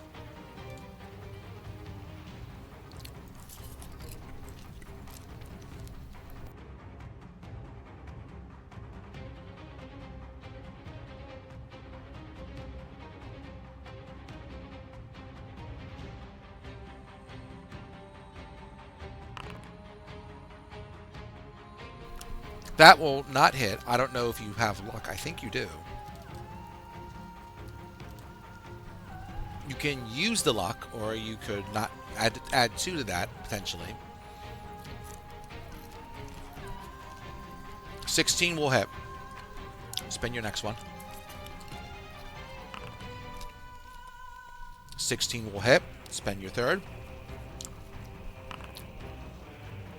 All right, give me 4 damage, please.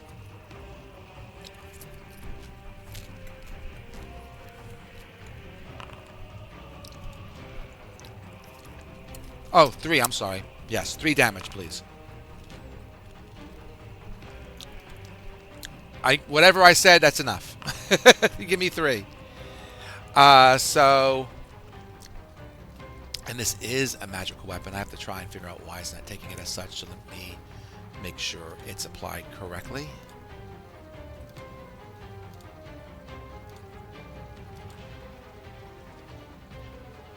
He's certain. You know, he is near death orange, but, you know, keep in mind these guys are a little beefy, so near death is relative with something with a bunch of hit points.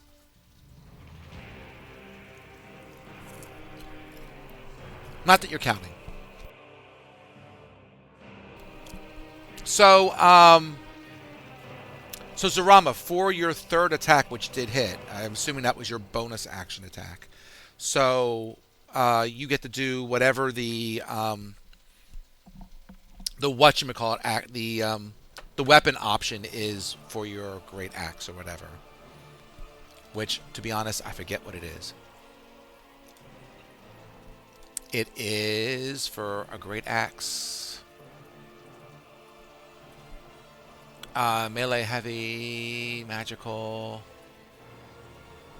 Really? You're gonna make me look it up, you little furry bugger? Because our third attack, one of her abilities, is a fighter can do damage and give the weapons option on the third attack. So, Zrama, do you remember what your weapon option is on your axe? Okay, that's okay.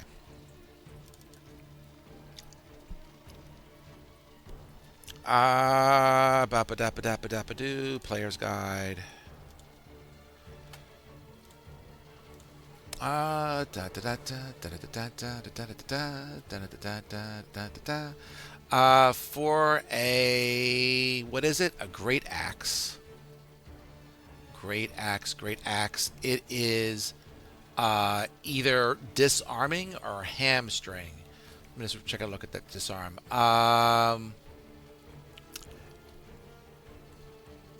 Yeah, he does not. So you can hamstring him. So it has to make a. Okay. Um, on a hit, the target's base movement is reduced by 10 feet for 1 minute. The creature's speed cannot be reduced by more than 10 feet with this weapon option. A creature within 5 feet of the target can tend to the wound with a successful medicine check, blah, blah, blah, to end the effect on the target. So basically, it gets minus 10 feet on its movement. Okay. Yep. Claudius.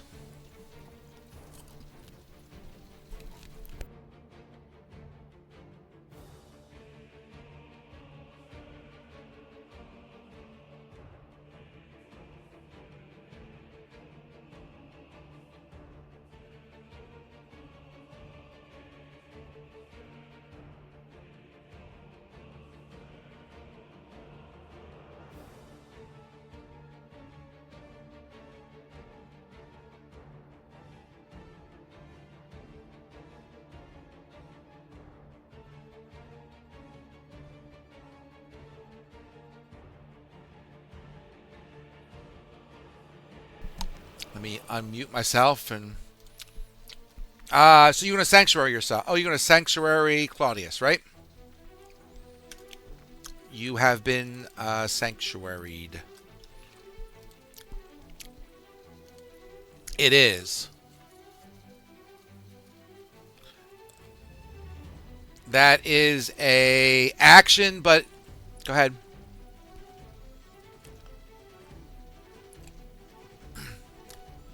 It's flagged here as an action. Maybe it got nerfed.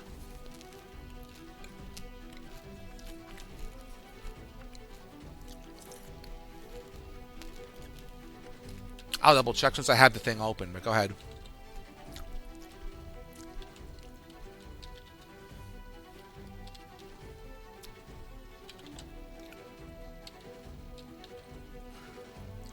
Well, he's gonna get an opportunity attack if you do that, but that's fine. That's true. I'm not saying you're not wrong. Um, It is a regular action, so he has to make a save, a Wisdom save. Um,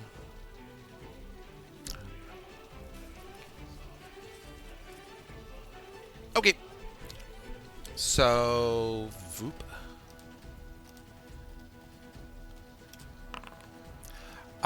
He will make his Wisdom saves because this guy is very wise. He'll do a Talon attack, and you will take 18 from that. And you can still move. You're still alive, but you know you did. He did. He did. Okay. No bonus action goodness. That's fine. That's not usually a cleric thing. Yep. Let's go, guys. And Nora. 6, 12.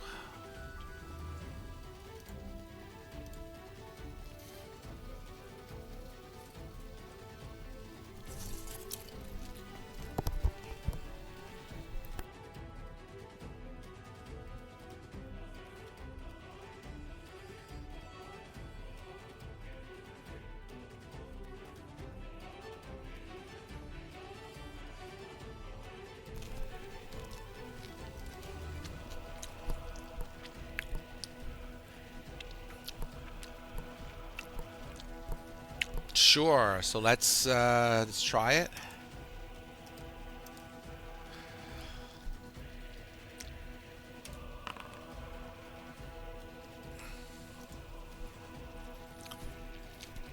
Uh,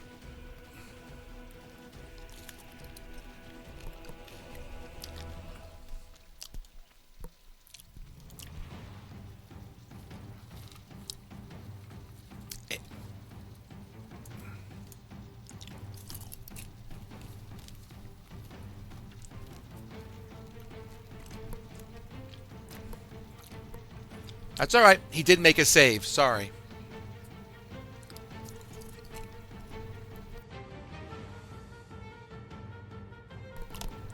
Oh, you want to unlock that?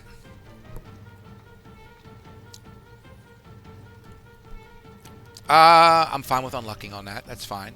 So that is yes, yes, yes, yes. That's fine. So it's a reaction anyway, so it's no problem. Interesting. Okay, with the unlock on that, he is banished.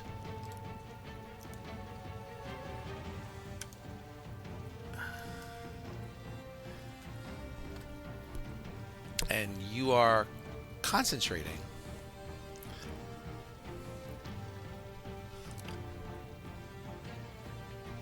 Nah, she's a good 20 feet away or whatever. Let's see. I gotta roll a d8 real quick before I forget, because I've already forgotten. Um,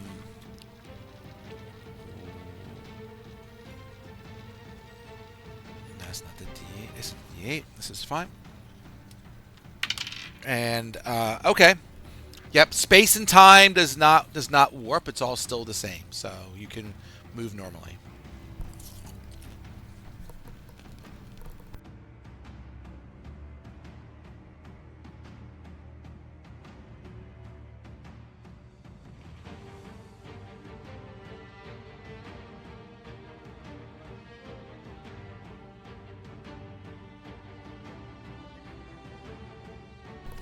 All right. So,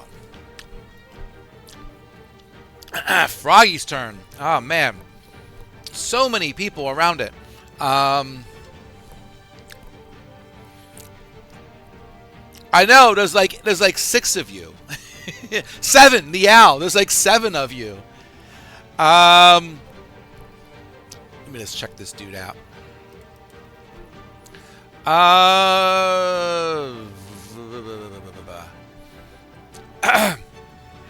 Oh, that's a low intelligence. Let me spin something here.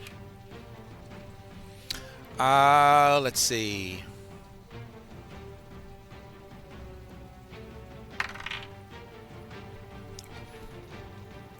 Yeah.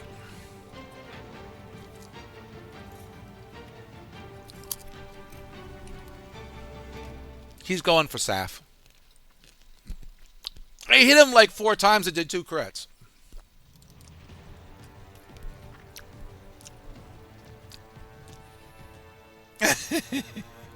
um,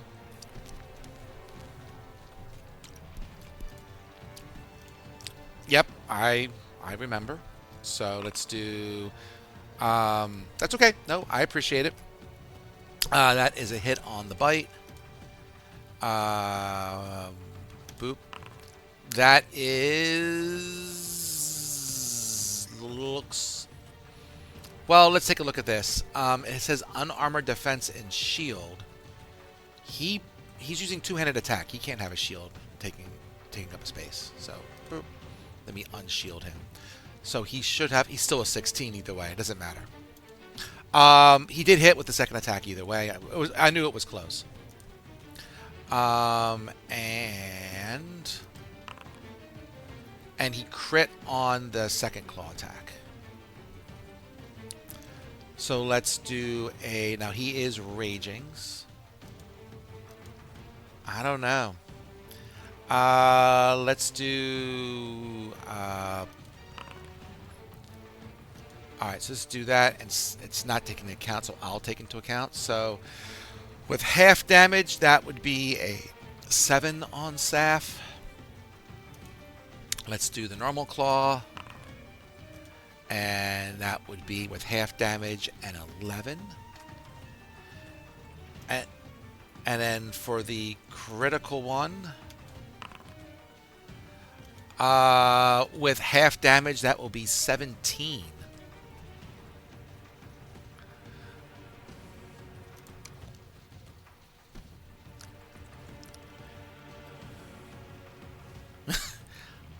The Abyss.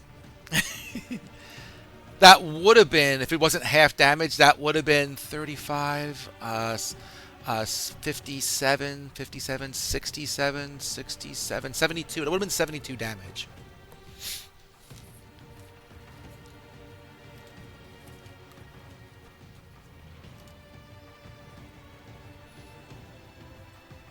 Malenko, you're up.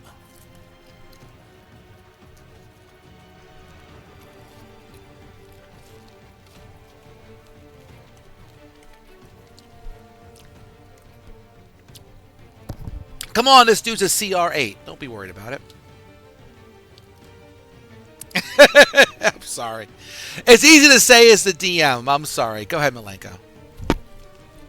You guys got this. One guy's already gone. Maybe.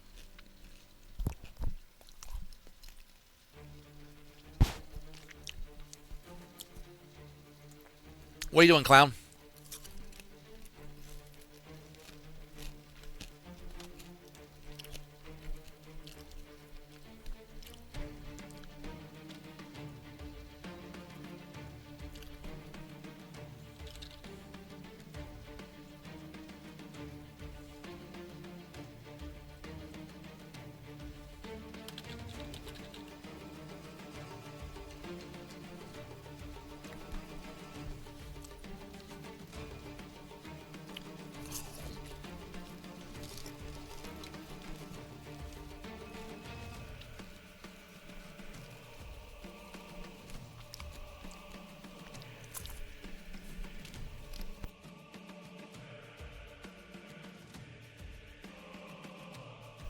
What are you doing? Let me see.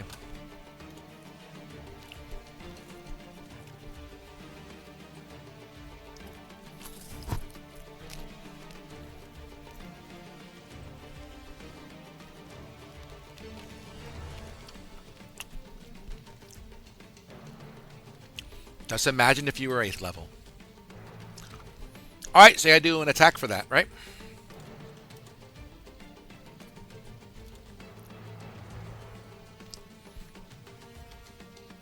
Yeah, go for it. If he's helping you, then absolutely.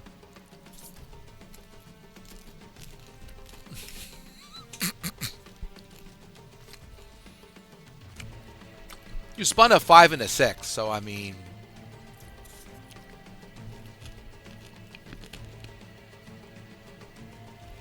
Unless you get, like, plus 10, you're not going to hit him.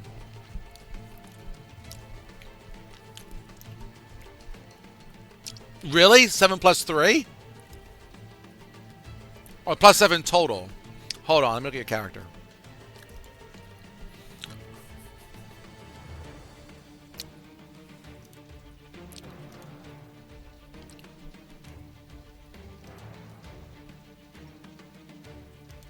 Oh, interesting.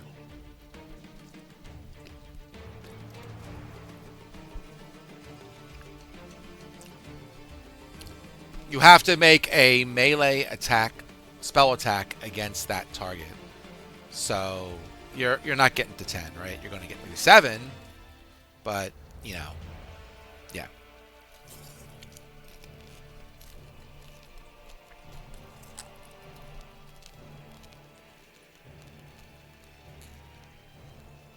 All right. Plus 7 plus 3.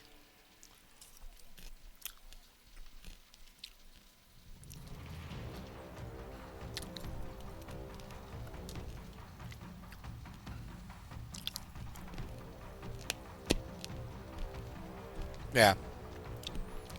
I want to say that sounds like there's a double count in there somewhere.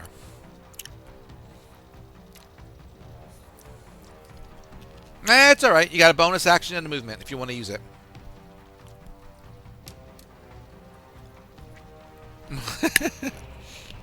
All right. If you're going to do that, he'll make an opportunity attack if you want to do that. Oh, cause. Oh yeah, dummy. Yeah, go. Yeah.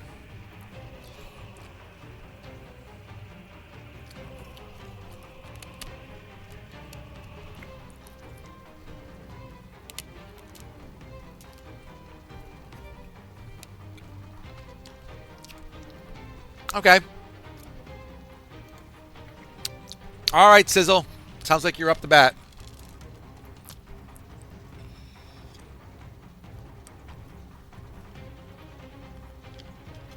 Okay.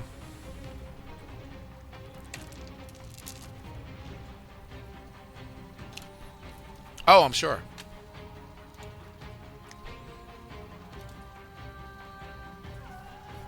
Okay.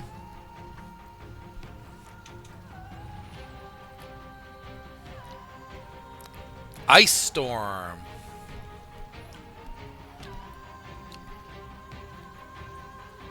Where are you going to put the Ice Storm? Right there? Lightning Storm.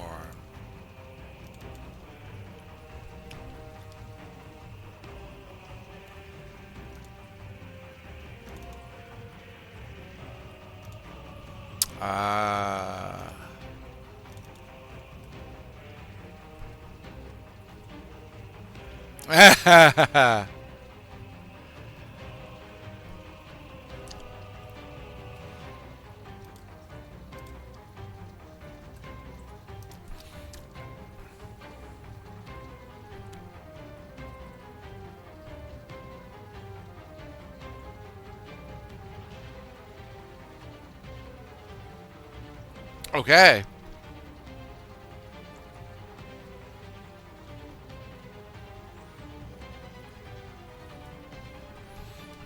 You made it work, and I think he would have missed technically anyway. Like if I look at the way the template is, you know that.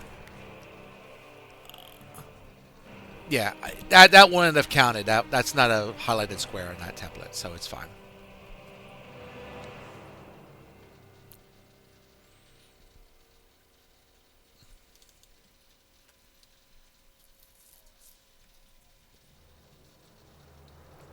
All right. DC 16, you got it. And that's a dex save. Dex save. The frog makes it. And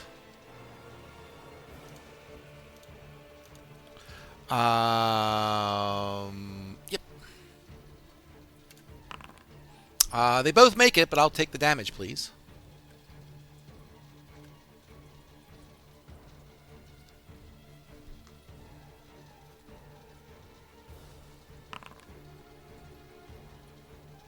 Okay.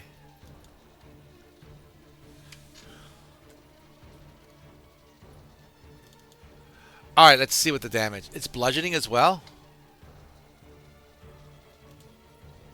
All right, all right, you're gonna make me do math, damn it. All right, so let me see the spell. Um, and let me see your damage. So your damage is that. So the bludge. Oh, it's right there for me. How nice. So the bludgeoning was 11, and the cold is that. So, um, so the frog is. All right. So the frog is resistant to cold, and he saved. So, oh, lightning. He's also lightning. So my bad. He's resistant to both. So the 11 gets reduced twice. So 11 becomes a 10 down to 5, which becomes a 4 down to 2. So it's two lightning damage. Um, the bludgeoning resistance is from non-magical attacks. So he would get the full 11 for that. So the froggy guy would get 13 damage.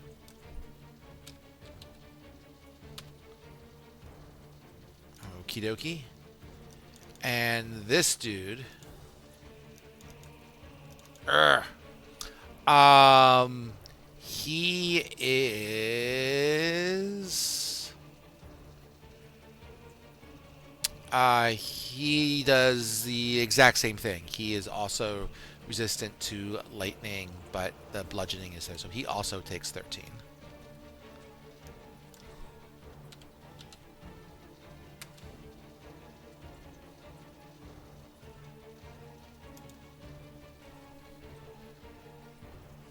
It happens.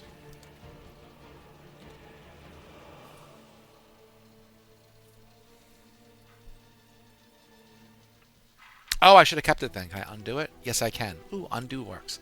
I'll keep it there just for the difficult terrain. You got it. But I presume you guys are immune to the difficult terrain because you. I'm going to say yes. I'm going to say that they are immune. Yeah, it makes sense if you careful spelled it. So, I. This is just me as a player. I am not saying in any way, shape, or form that this is what you do for um, demons and devils or whatever's going on, right? But personally, I think the go-to, if you can switch your spell, I don't know if you can do it with this guy. Okay. My go-to is always acid. Like, acid tends to be what things are the least resist. Like, if you take a random creature, they are, in my opinion, the least likely to be resistant to acid. Well, for that's I was going to say force is hard to come by. It could well be force, but one that like you probably have and can cast like tends to be acid. But you're right, force is probably better.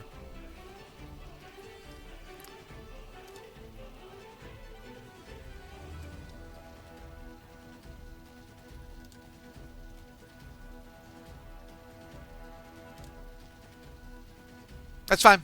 Yep, that's fine. And again, I'm not saying these guys are or are not. Do not take that as any type of, whatever that you should be asking them. I'm just saying that is my default go-to when I get a chance to choose. Usually because I'm casting something like a prismatic orb or something, and you can choose it there. That is my DM disclaimer. I don't hear you told me DM I should be doing acid attacks. I did not say that. Saf is up.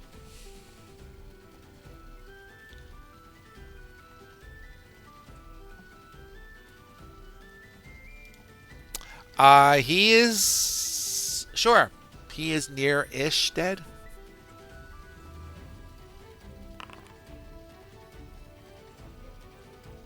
That be a hit. That doesn't look like a hit. Do you have any luck? Okay. Then it hits. Go ahead.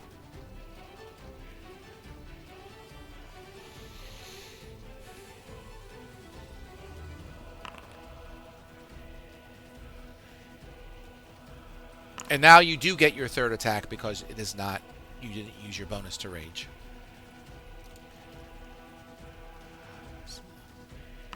Alright, so let me just make sure this guy isn't dead. So the first attack, so he does have a magical weapon, so it would be regular damage. So the first attack and the second attack. Yes, this guy is quite dead. So boink. So if you want to go after the other dude, you are free to do so.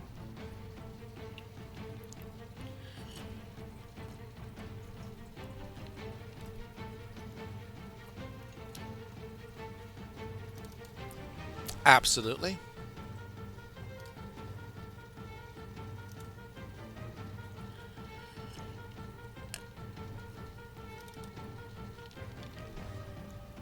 Okay.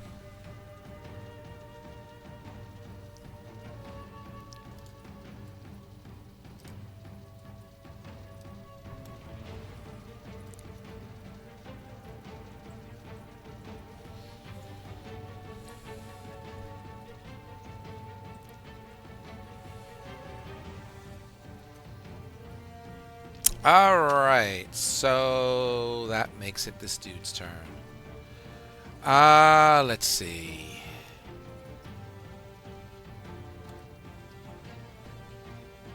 Yes.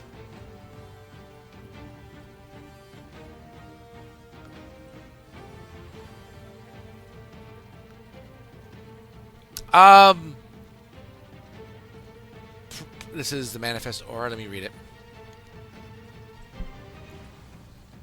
I hate how they word these aura things.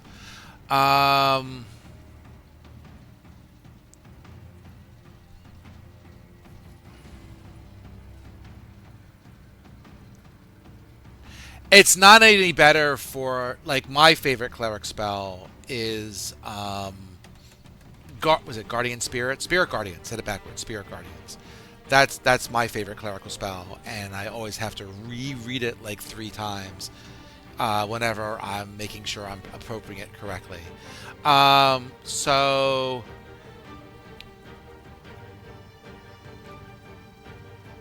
if it anytime a creature ends its turn within 5 feet, so it's going to end its turn shortly. Okay, cool. Actually, I like that wording. That's very nice of it.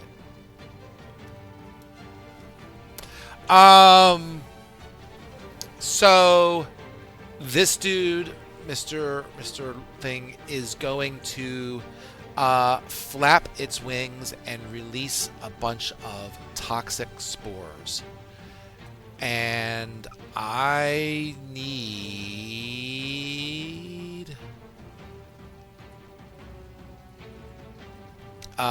It will be for Sizzle, Saf, and Anara. Malenko and Zarama and Claudius are just out of reach.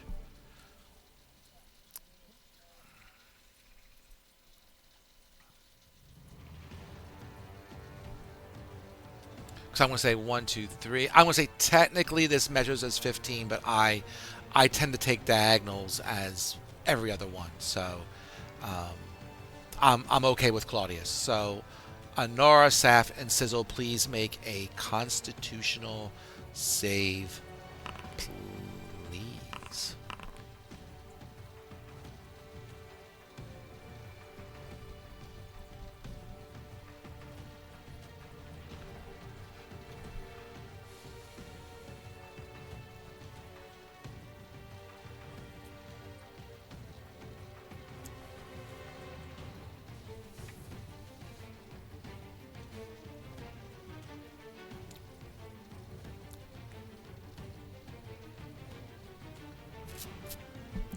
I don't know what luck you have taken up as well, but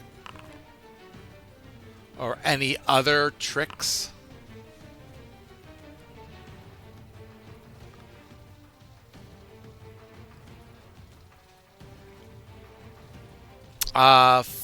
14 misses by one.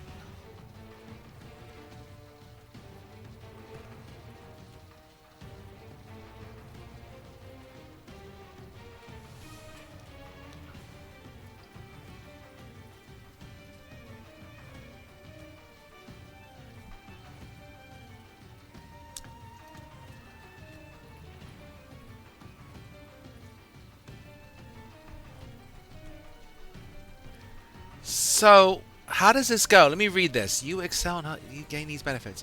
You can use your help as a bonus action on your turns. When you see an ally within 30 feet, spend. Okay, so it's like a bonus action and a reaction? That's really weird.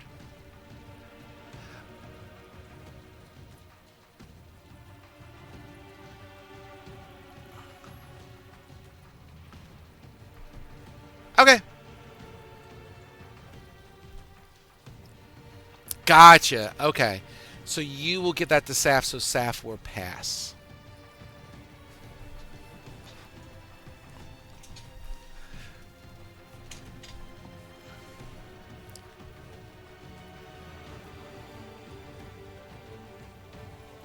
Okay, so sure. Um, 1 second.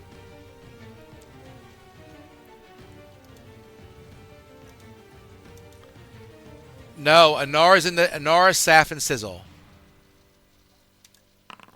Those three.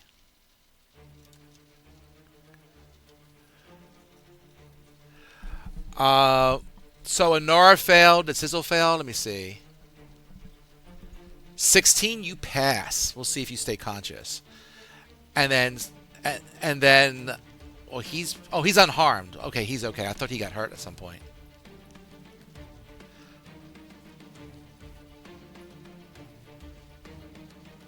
All right, all right. Anara, you take 33 poison damage.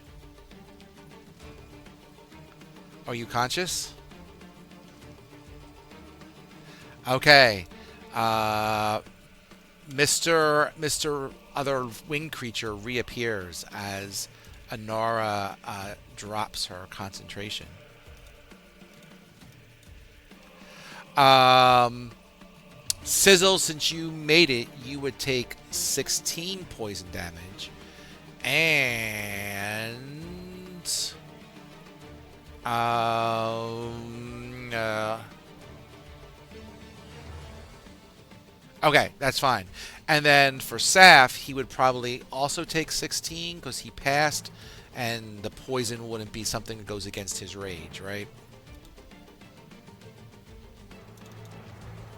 So, did you subtract Saf? Otherwise, I'll do it for him.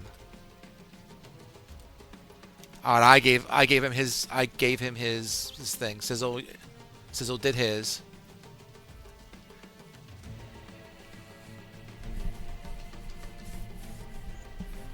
If you want to re-roll, I mean, he already made it. I mean, it wouldn't have helped. Right. It wouldn't have made any difference. So it is what it is. Anora and Sizzle, Anora, you did fail a save, so you still get another luck point for future use. Sizzle, is this thing concentration? Okay, but it lasts for just the. Oh, that's right. It's just ignoring difficult terrain.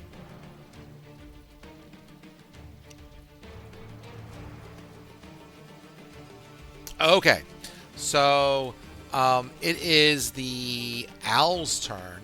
That is not difficult terrain for the owl, I assume, because I guess it would be because it's the storm. So that is difficult terrain for the owl.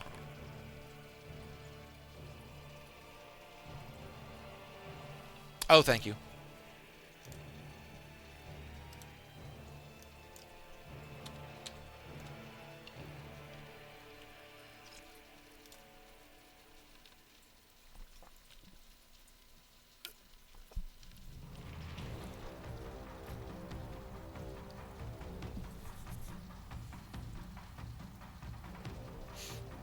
Alright, so the owl's flying around. I assume while the owl's flying around, let's get Zarama going, because I think he's just going to do help action or something. Zarama, you are up. Anara is down. There is a injured flying demon, so I take it you're going to go after him. Go get him.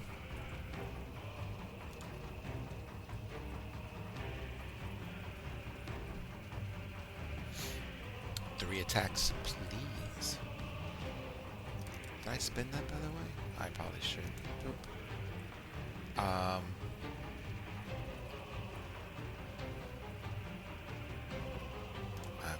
It's all good.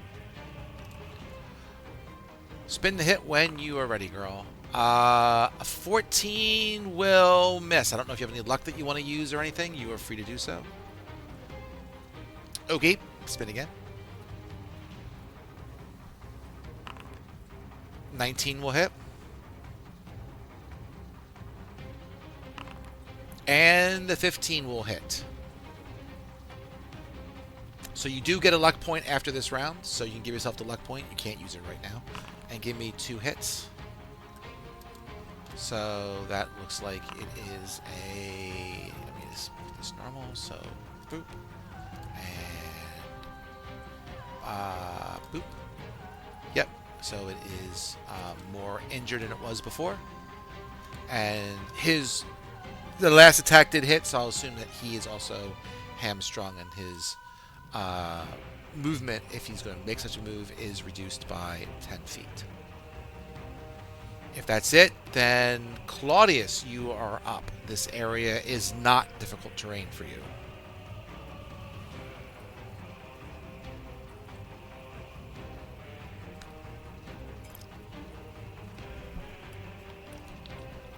A crayfish's work is never done.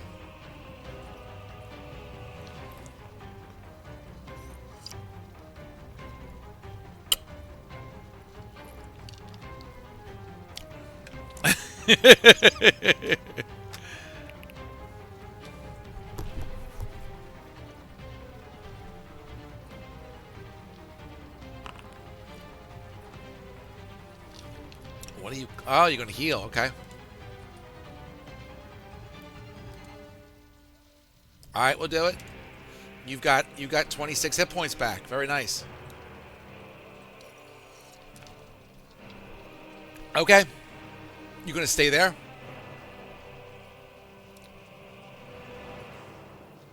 Okay.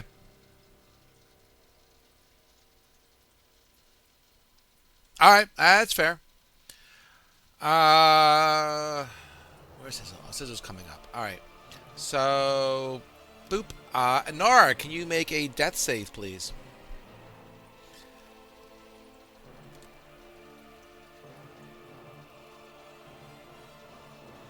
Nice.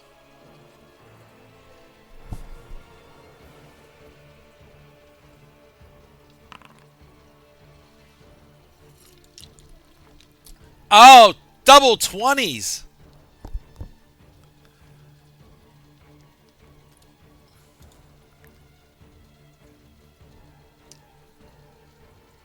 So, I'll say, well, I mean, I'll double check, but that usually means you have 1 hit point and you are awake.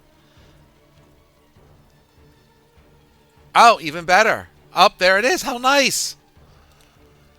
That's so sweet. So, you are conscious. You have 1 hit point. And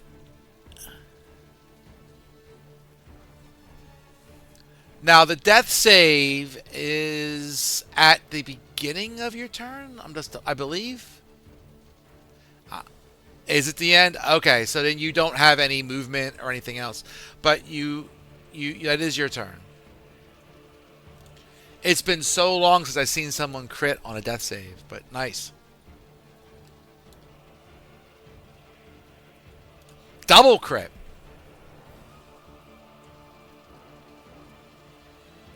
Yeah, because it's at the end of your turn.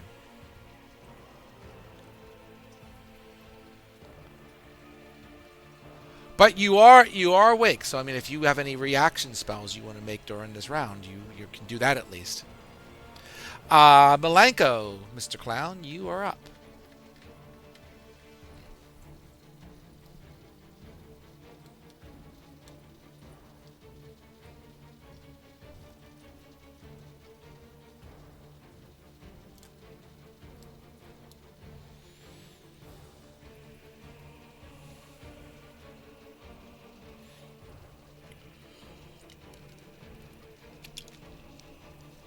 Uh-oh.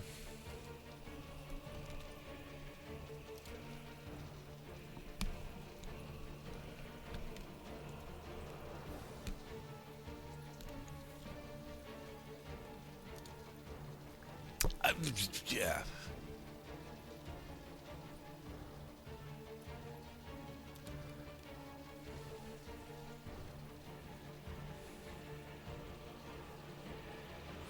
All right, so three with that you can see within range, which is 60 feet, no problem. Whenever a target fails a saving throw, whenever a target that fails this saving throw makes an attack roll or saving roll before the spell ends, the target must roll a 1d8 and subtract that number from the roll. Okay, so they got to make a saving throw. Got it. A charisma save.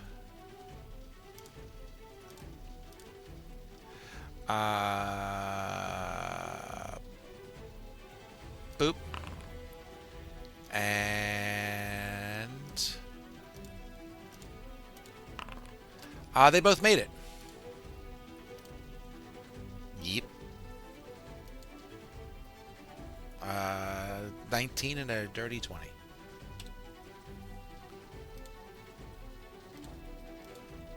All right.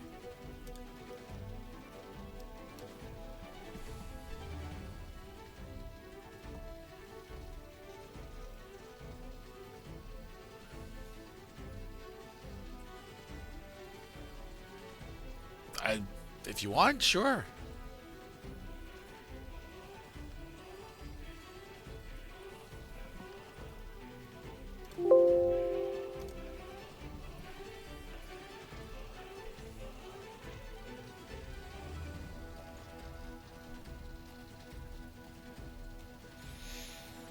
Sizzle, what tricks do you have?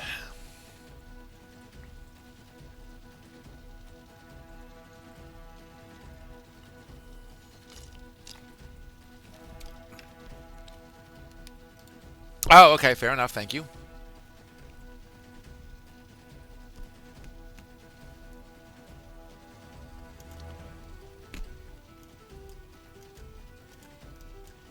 Oh, no wonder I'm on the wrong mode.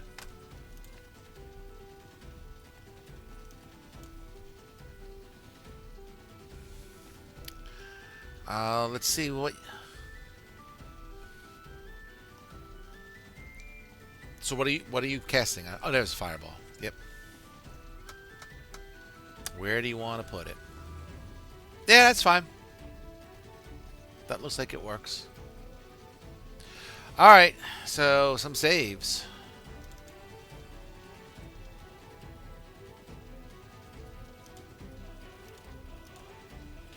Um, one of them failed.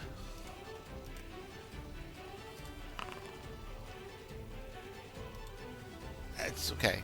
He's got a 12. And the other one passed. So one passed, one failed. I'll say the one to the north is the one who failed. Looks like that's the way I roll. So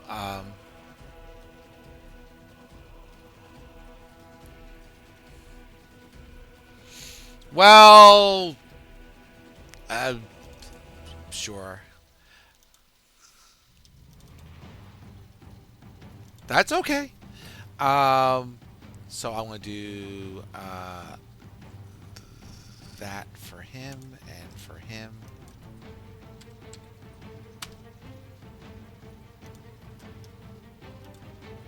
Nope.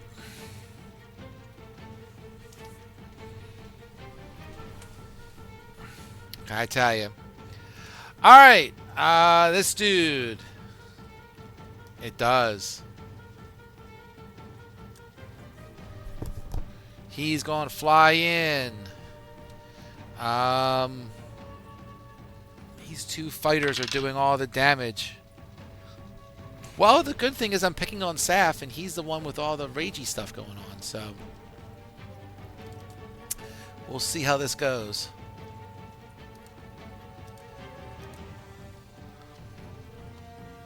Oh, well, we'll see.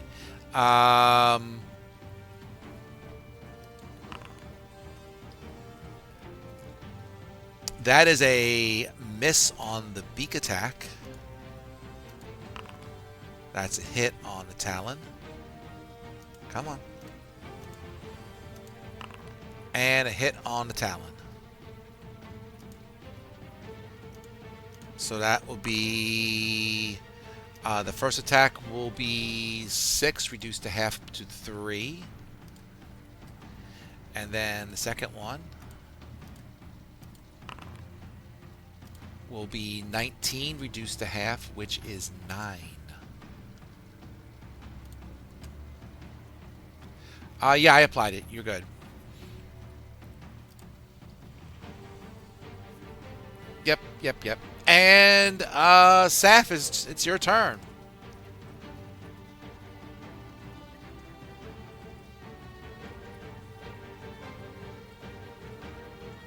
Yes, it is. So it's up to you if you want to go for the big... I mean, I think they've both picked on him this last round, so, you know, however you want to do that.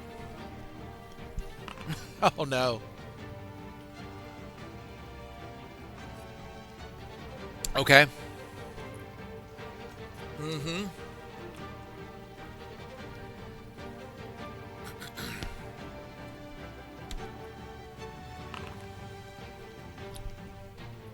Go ahead.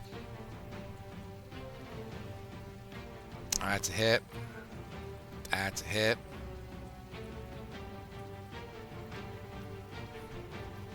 Let me check that one. Oh. Ooh, that's a good question. I want to see something. I want to see the rules on luck.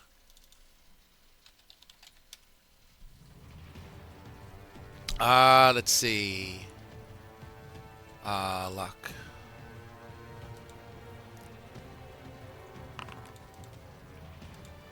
Fudge.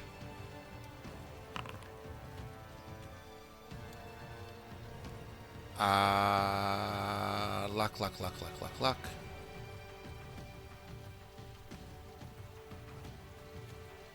Yeah, go for it. Damn it. Where's the thing for luck? Here it is. 204. I just thought of something.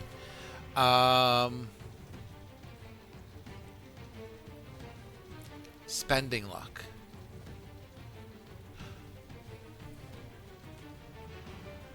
All right, hold on one second. A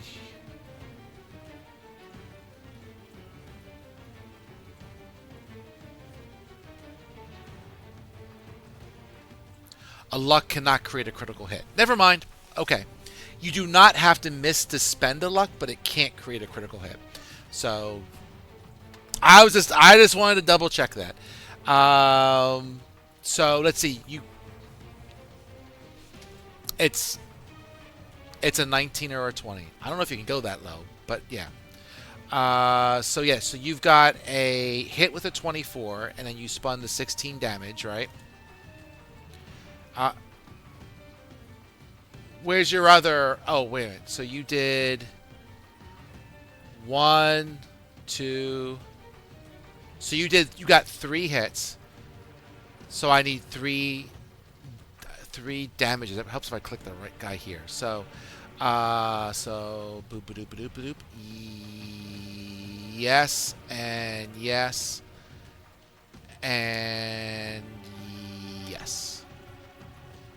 Anyway you slice it, he's all good. So he's been damaged.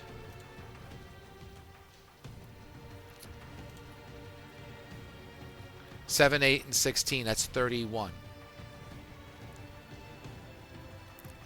That's okay. It's all good. So you have an injured and a badly injured dude. So it is now this guy's turn. Um, I guess they're gonna. I guess he's going after Saf. What are Saf and Sizzle's casting fireballs? I don't know. Let's just spin for this. Well, yeah, I could do this either way. Go after the spellcaster or not. I'm gonna go after the spellcaster. All right, Sizzle's defiant. I like that. I like that. The spellcaster. Sizzle's armor class is 16.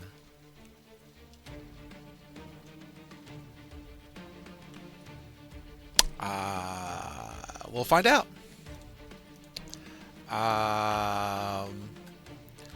The first one will hit with the beak attack.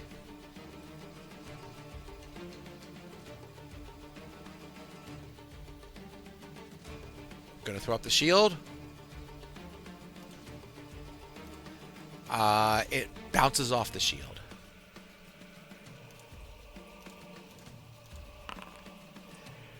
It flat out misses.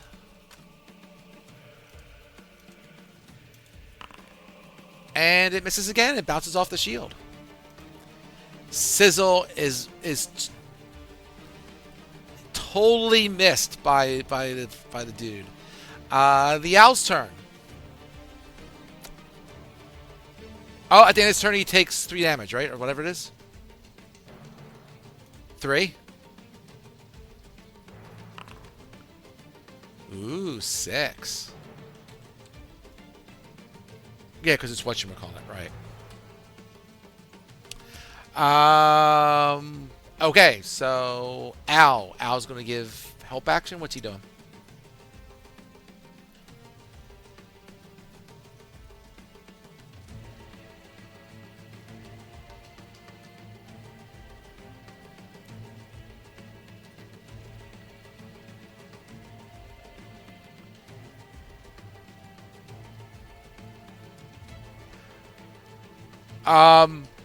He can help. I guess you gotta say who he's helping, right? He's gonna help the clown or this guy or that guy. Like,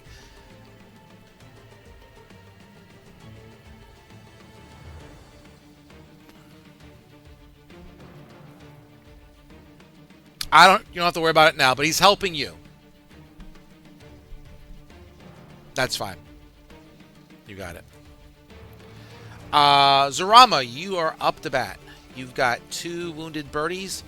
The one to the north is within your reach. The one to the west, you'd have to go around Saf probably. And well, yeah, you'd have to go around Saf. You would probably provoke if you move anywhere.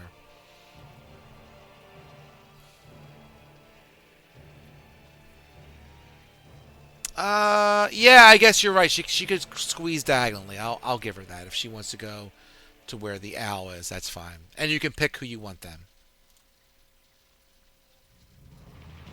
Go get him, girl.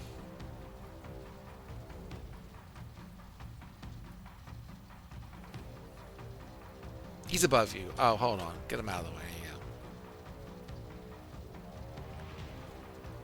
That's fine.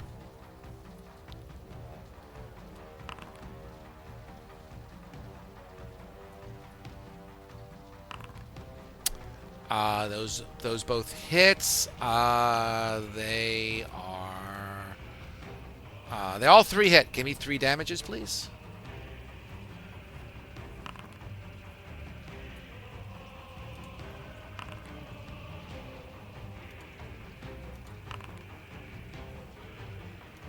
And that one. 15 and 16 is still 31. Yes, the numbers just came in a slightly different order.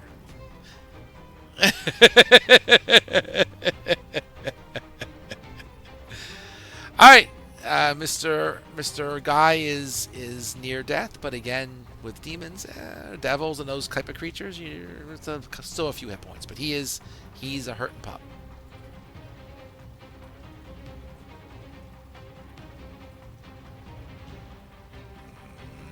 Claudius, you're up.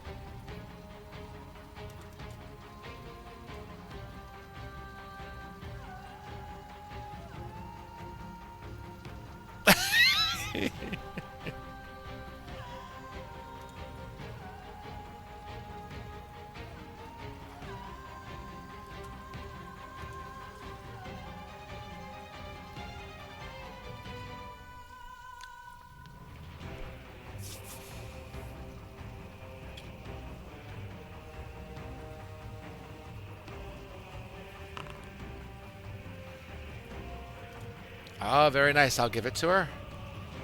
And she is feeling a lot better.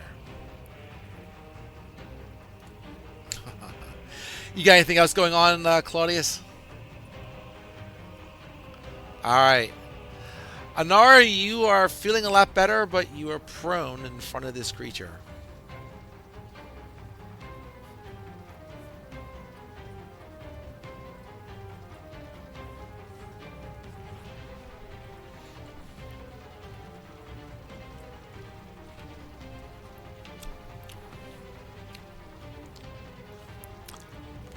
Um, probably both ways, as long as you're moving out of its area of attacking.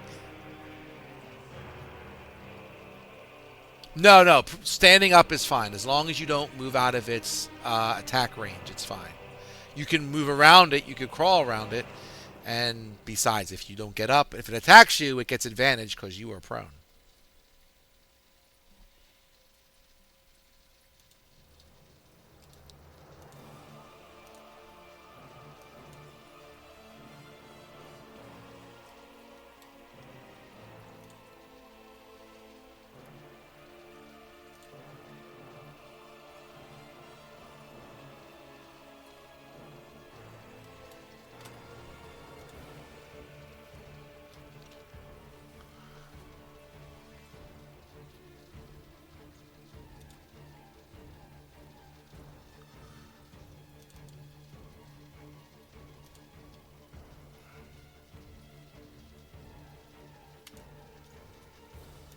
And that's centered on you. Okay. Does that include you?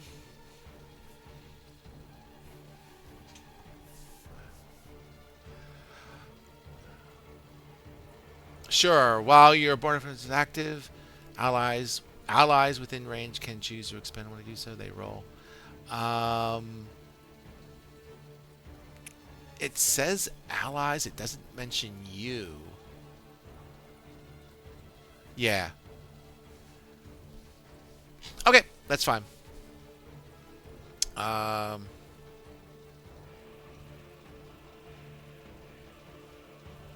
I'll have to look at that for the future, but that's fine. All good. Malenko, you're up, and if you want to spend a hit die to get hit points, you are able to.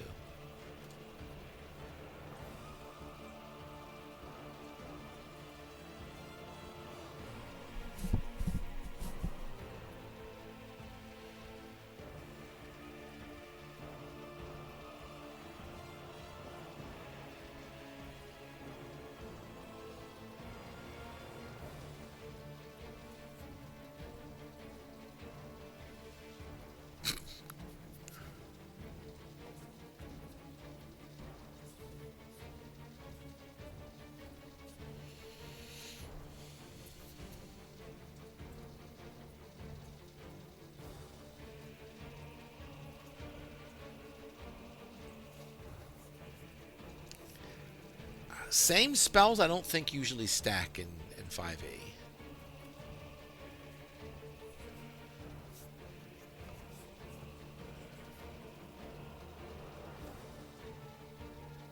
All right.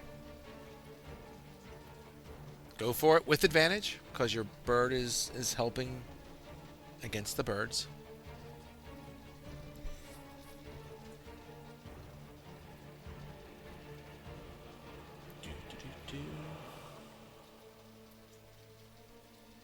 Man, I thought when you banished this was gonna end on time, but I'm like, oh, well, Honora went down at the wrong time.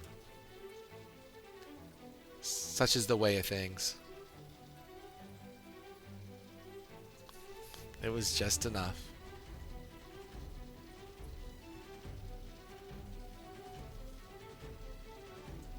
That's odd.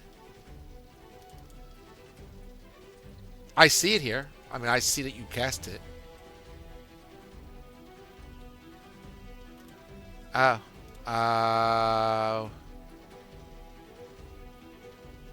Action? Oh, that's weird. But you still have it. What level spell is that?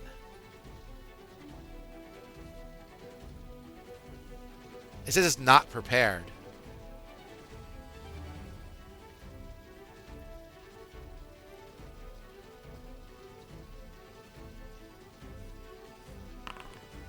I may want to check. All your spells should be prepared. You're a frickin' bard.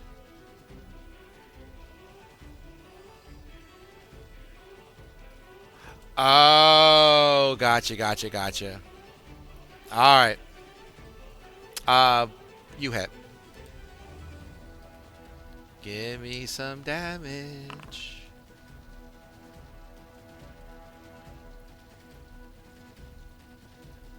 All right, and that is a what kind of spell? That is, what kind of damage that is? Force damage. See.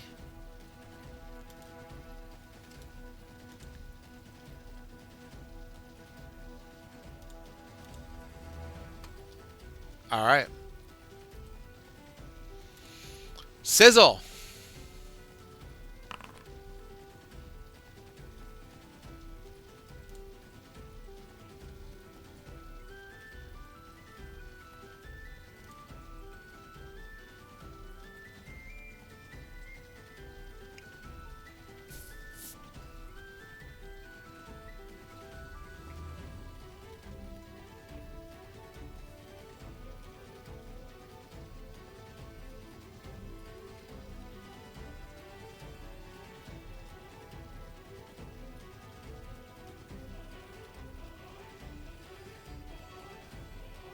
Whoa, whoa.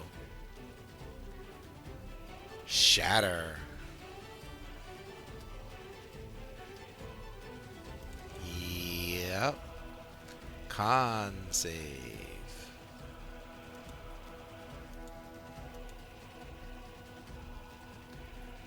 That's fair. He missed. He missed.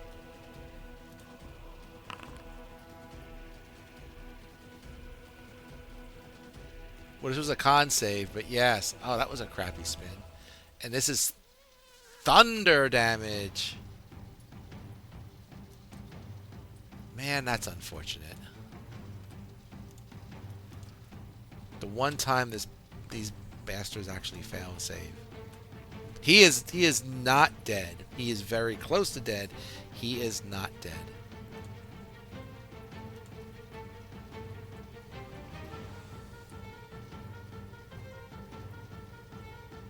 Ah.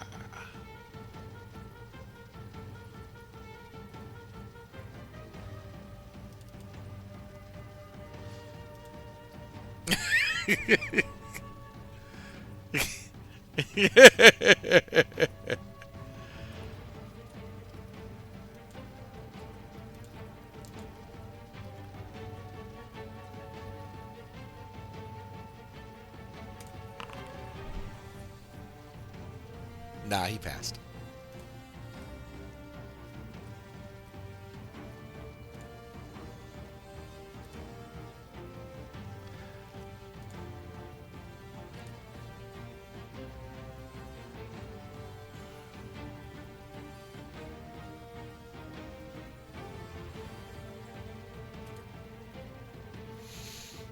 Ah, he still passed. Sorry.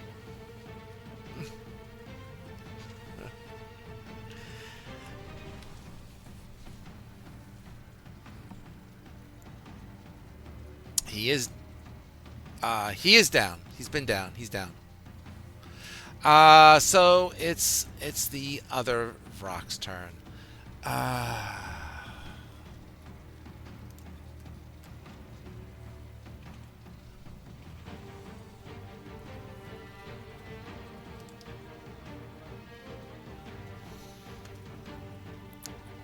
It does, but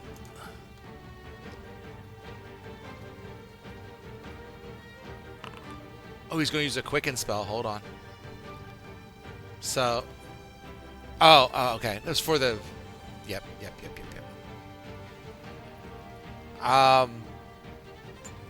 So what are you telling the birdie?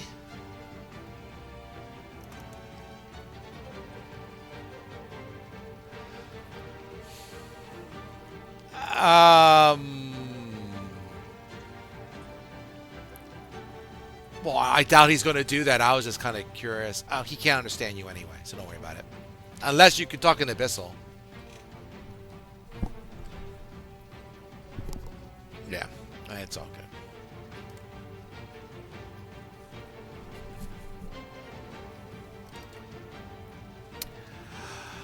All right, so this other birdie, um, he is going to do its toxic spore attack because he has not done it yet. So I need everyone who's not named Sizzle to make a Constitution saving throw, please.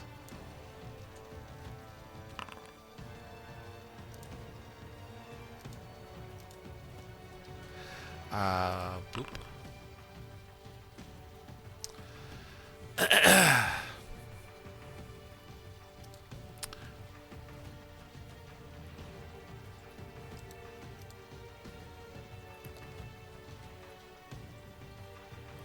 Everyone who's not Sizzle. So Claudius. Okay, so start with him. So Claudius is poison. Claudius, you take 29.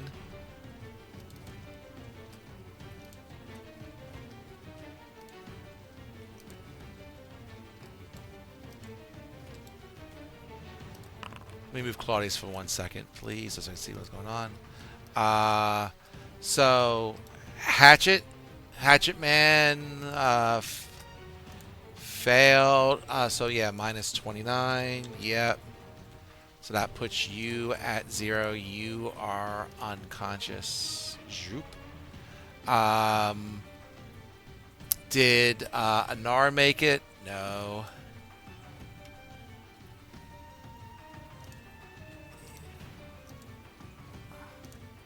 Fair enough. Yep. I'll put Claudius back to where he was. I think he was there. Zarama, you... And, oh, by the way, that doesn't really matter, but you are technically poisoned.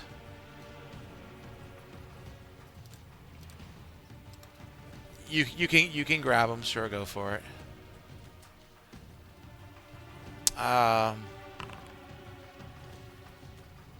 Probably not. Sure, that's fine. So the fighters passed. So 28, they will each take 14. I can do that. 14 poison. I'll get Zarama. Are you serious, girl? Are you serious? Woman, I've been going through this whole thing. That's the first time I hit you? God.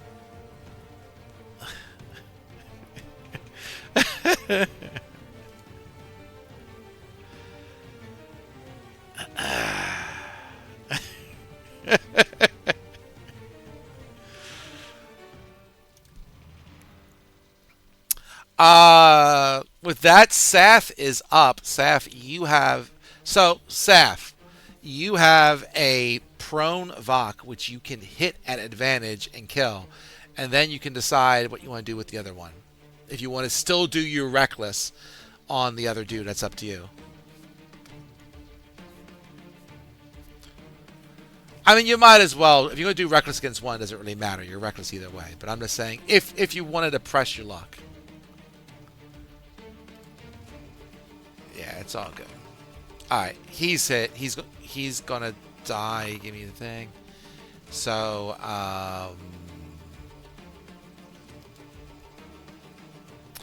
yeah, he is dead.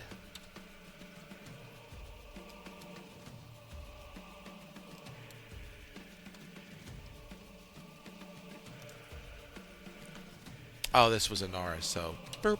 That's also gone.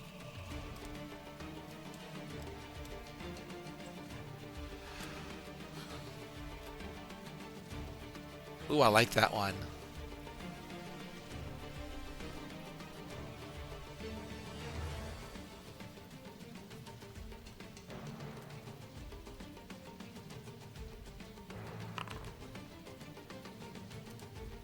$24 high spins, but yeah, that's fine. So that's boop. Whoop. Dang thing. Boop. Uh, 25. I keep checking. He's always just a little bit short of that critical. But spin your damage.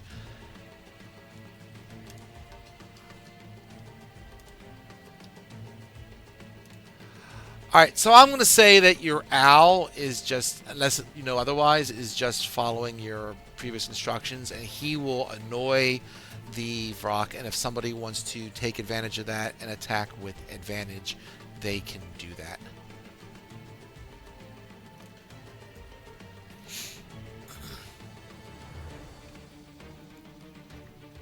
So Zarama, you're up. You can take your first attack with advantage, and then your other two attacks as normal.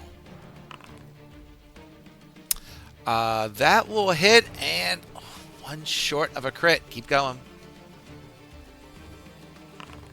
There's a crit. And give me one more. So that is 2 hits and 1 critical. So that's 1. Keep going. And he is dead. Zarama finishes him off.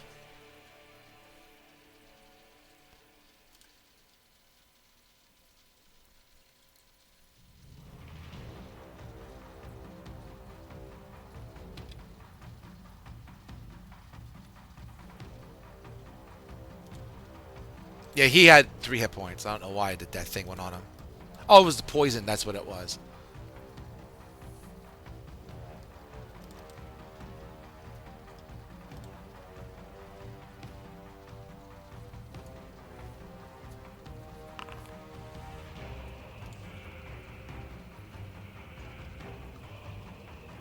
Healing. That's not. Healing word is normally 1. Do you have mass healing word? Okay. So you might want to spin that one instead. I don't know if it's different. Give yourself the spell slot back and then do mass healing word.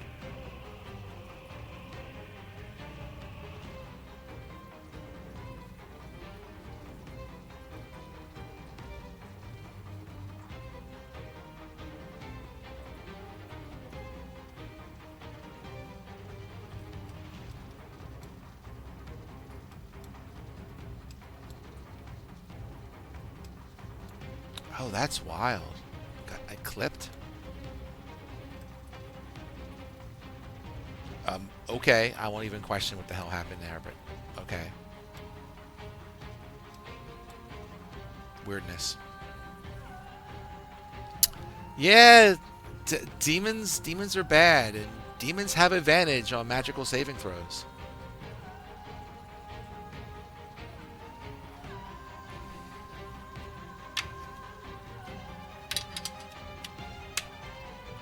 But But when you're a spellcaster, what else are you going to do? That's what makes demons and devils such a pain in the ass. There we go.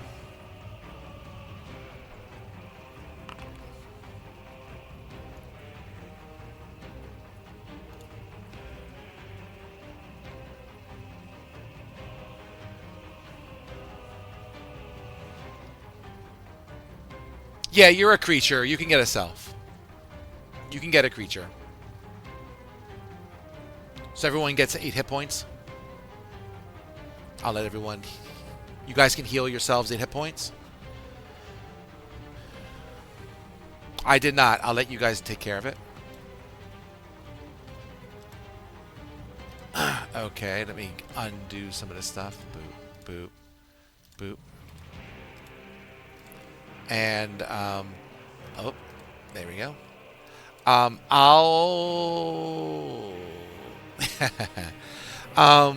I know it's already 11 o'clock, so I guess we'll figure out how you're going to get to the island next time we play. Which, given that... Go ahead.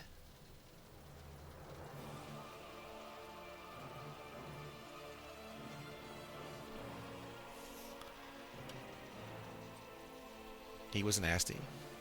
He was nasty. He kept you guys on your toes.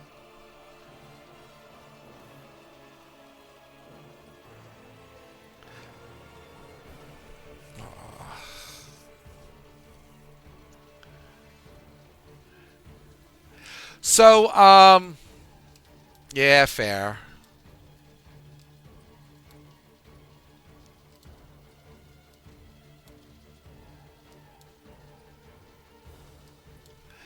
So, with that, we'll stop it here. Um,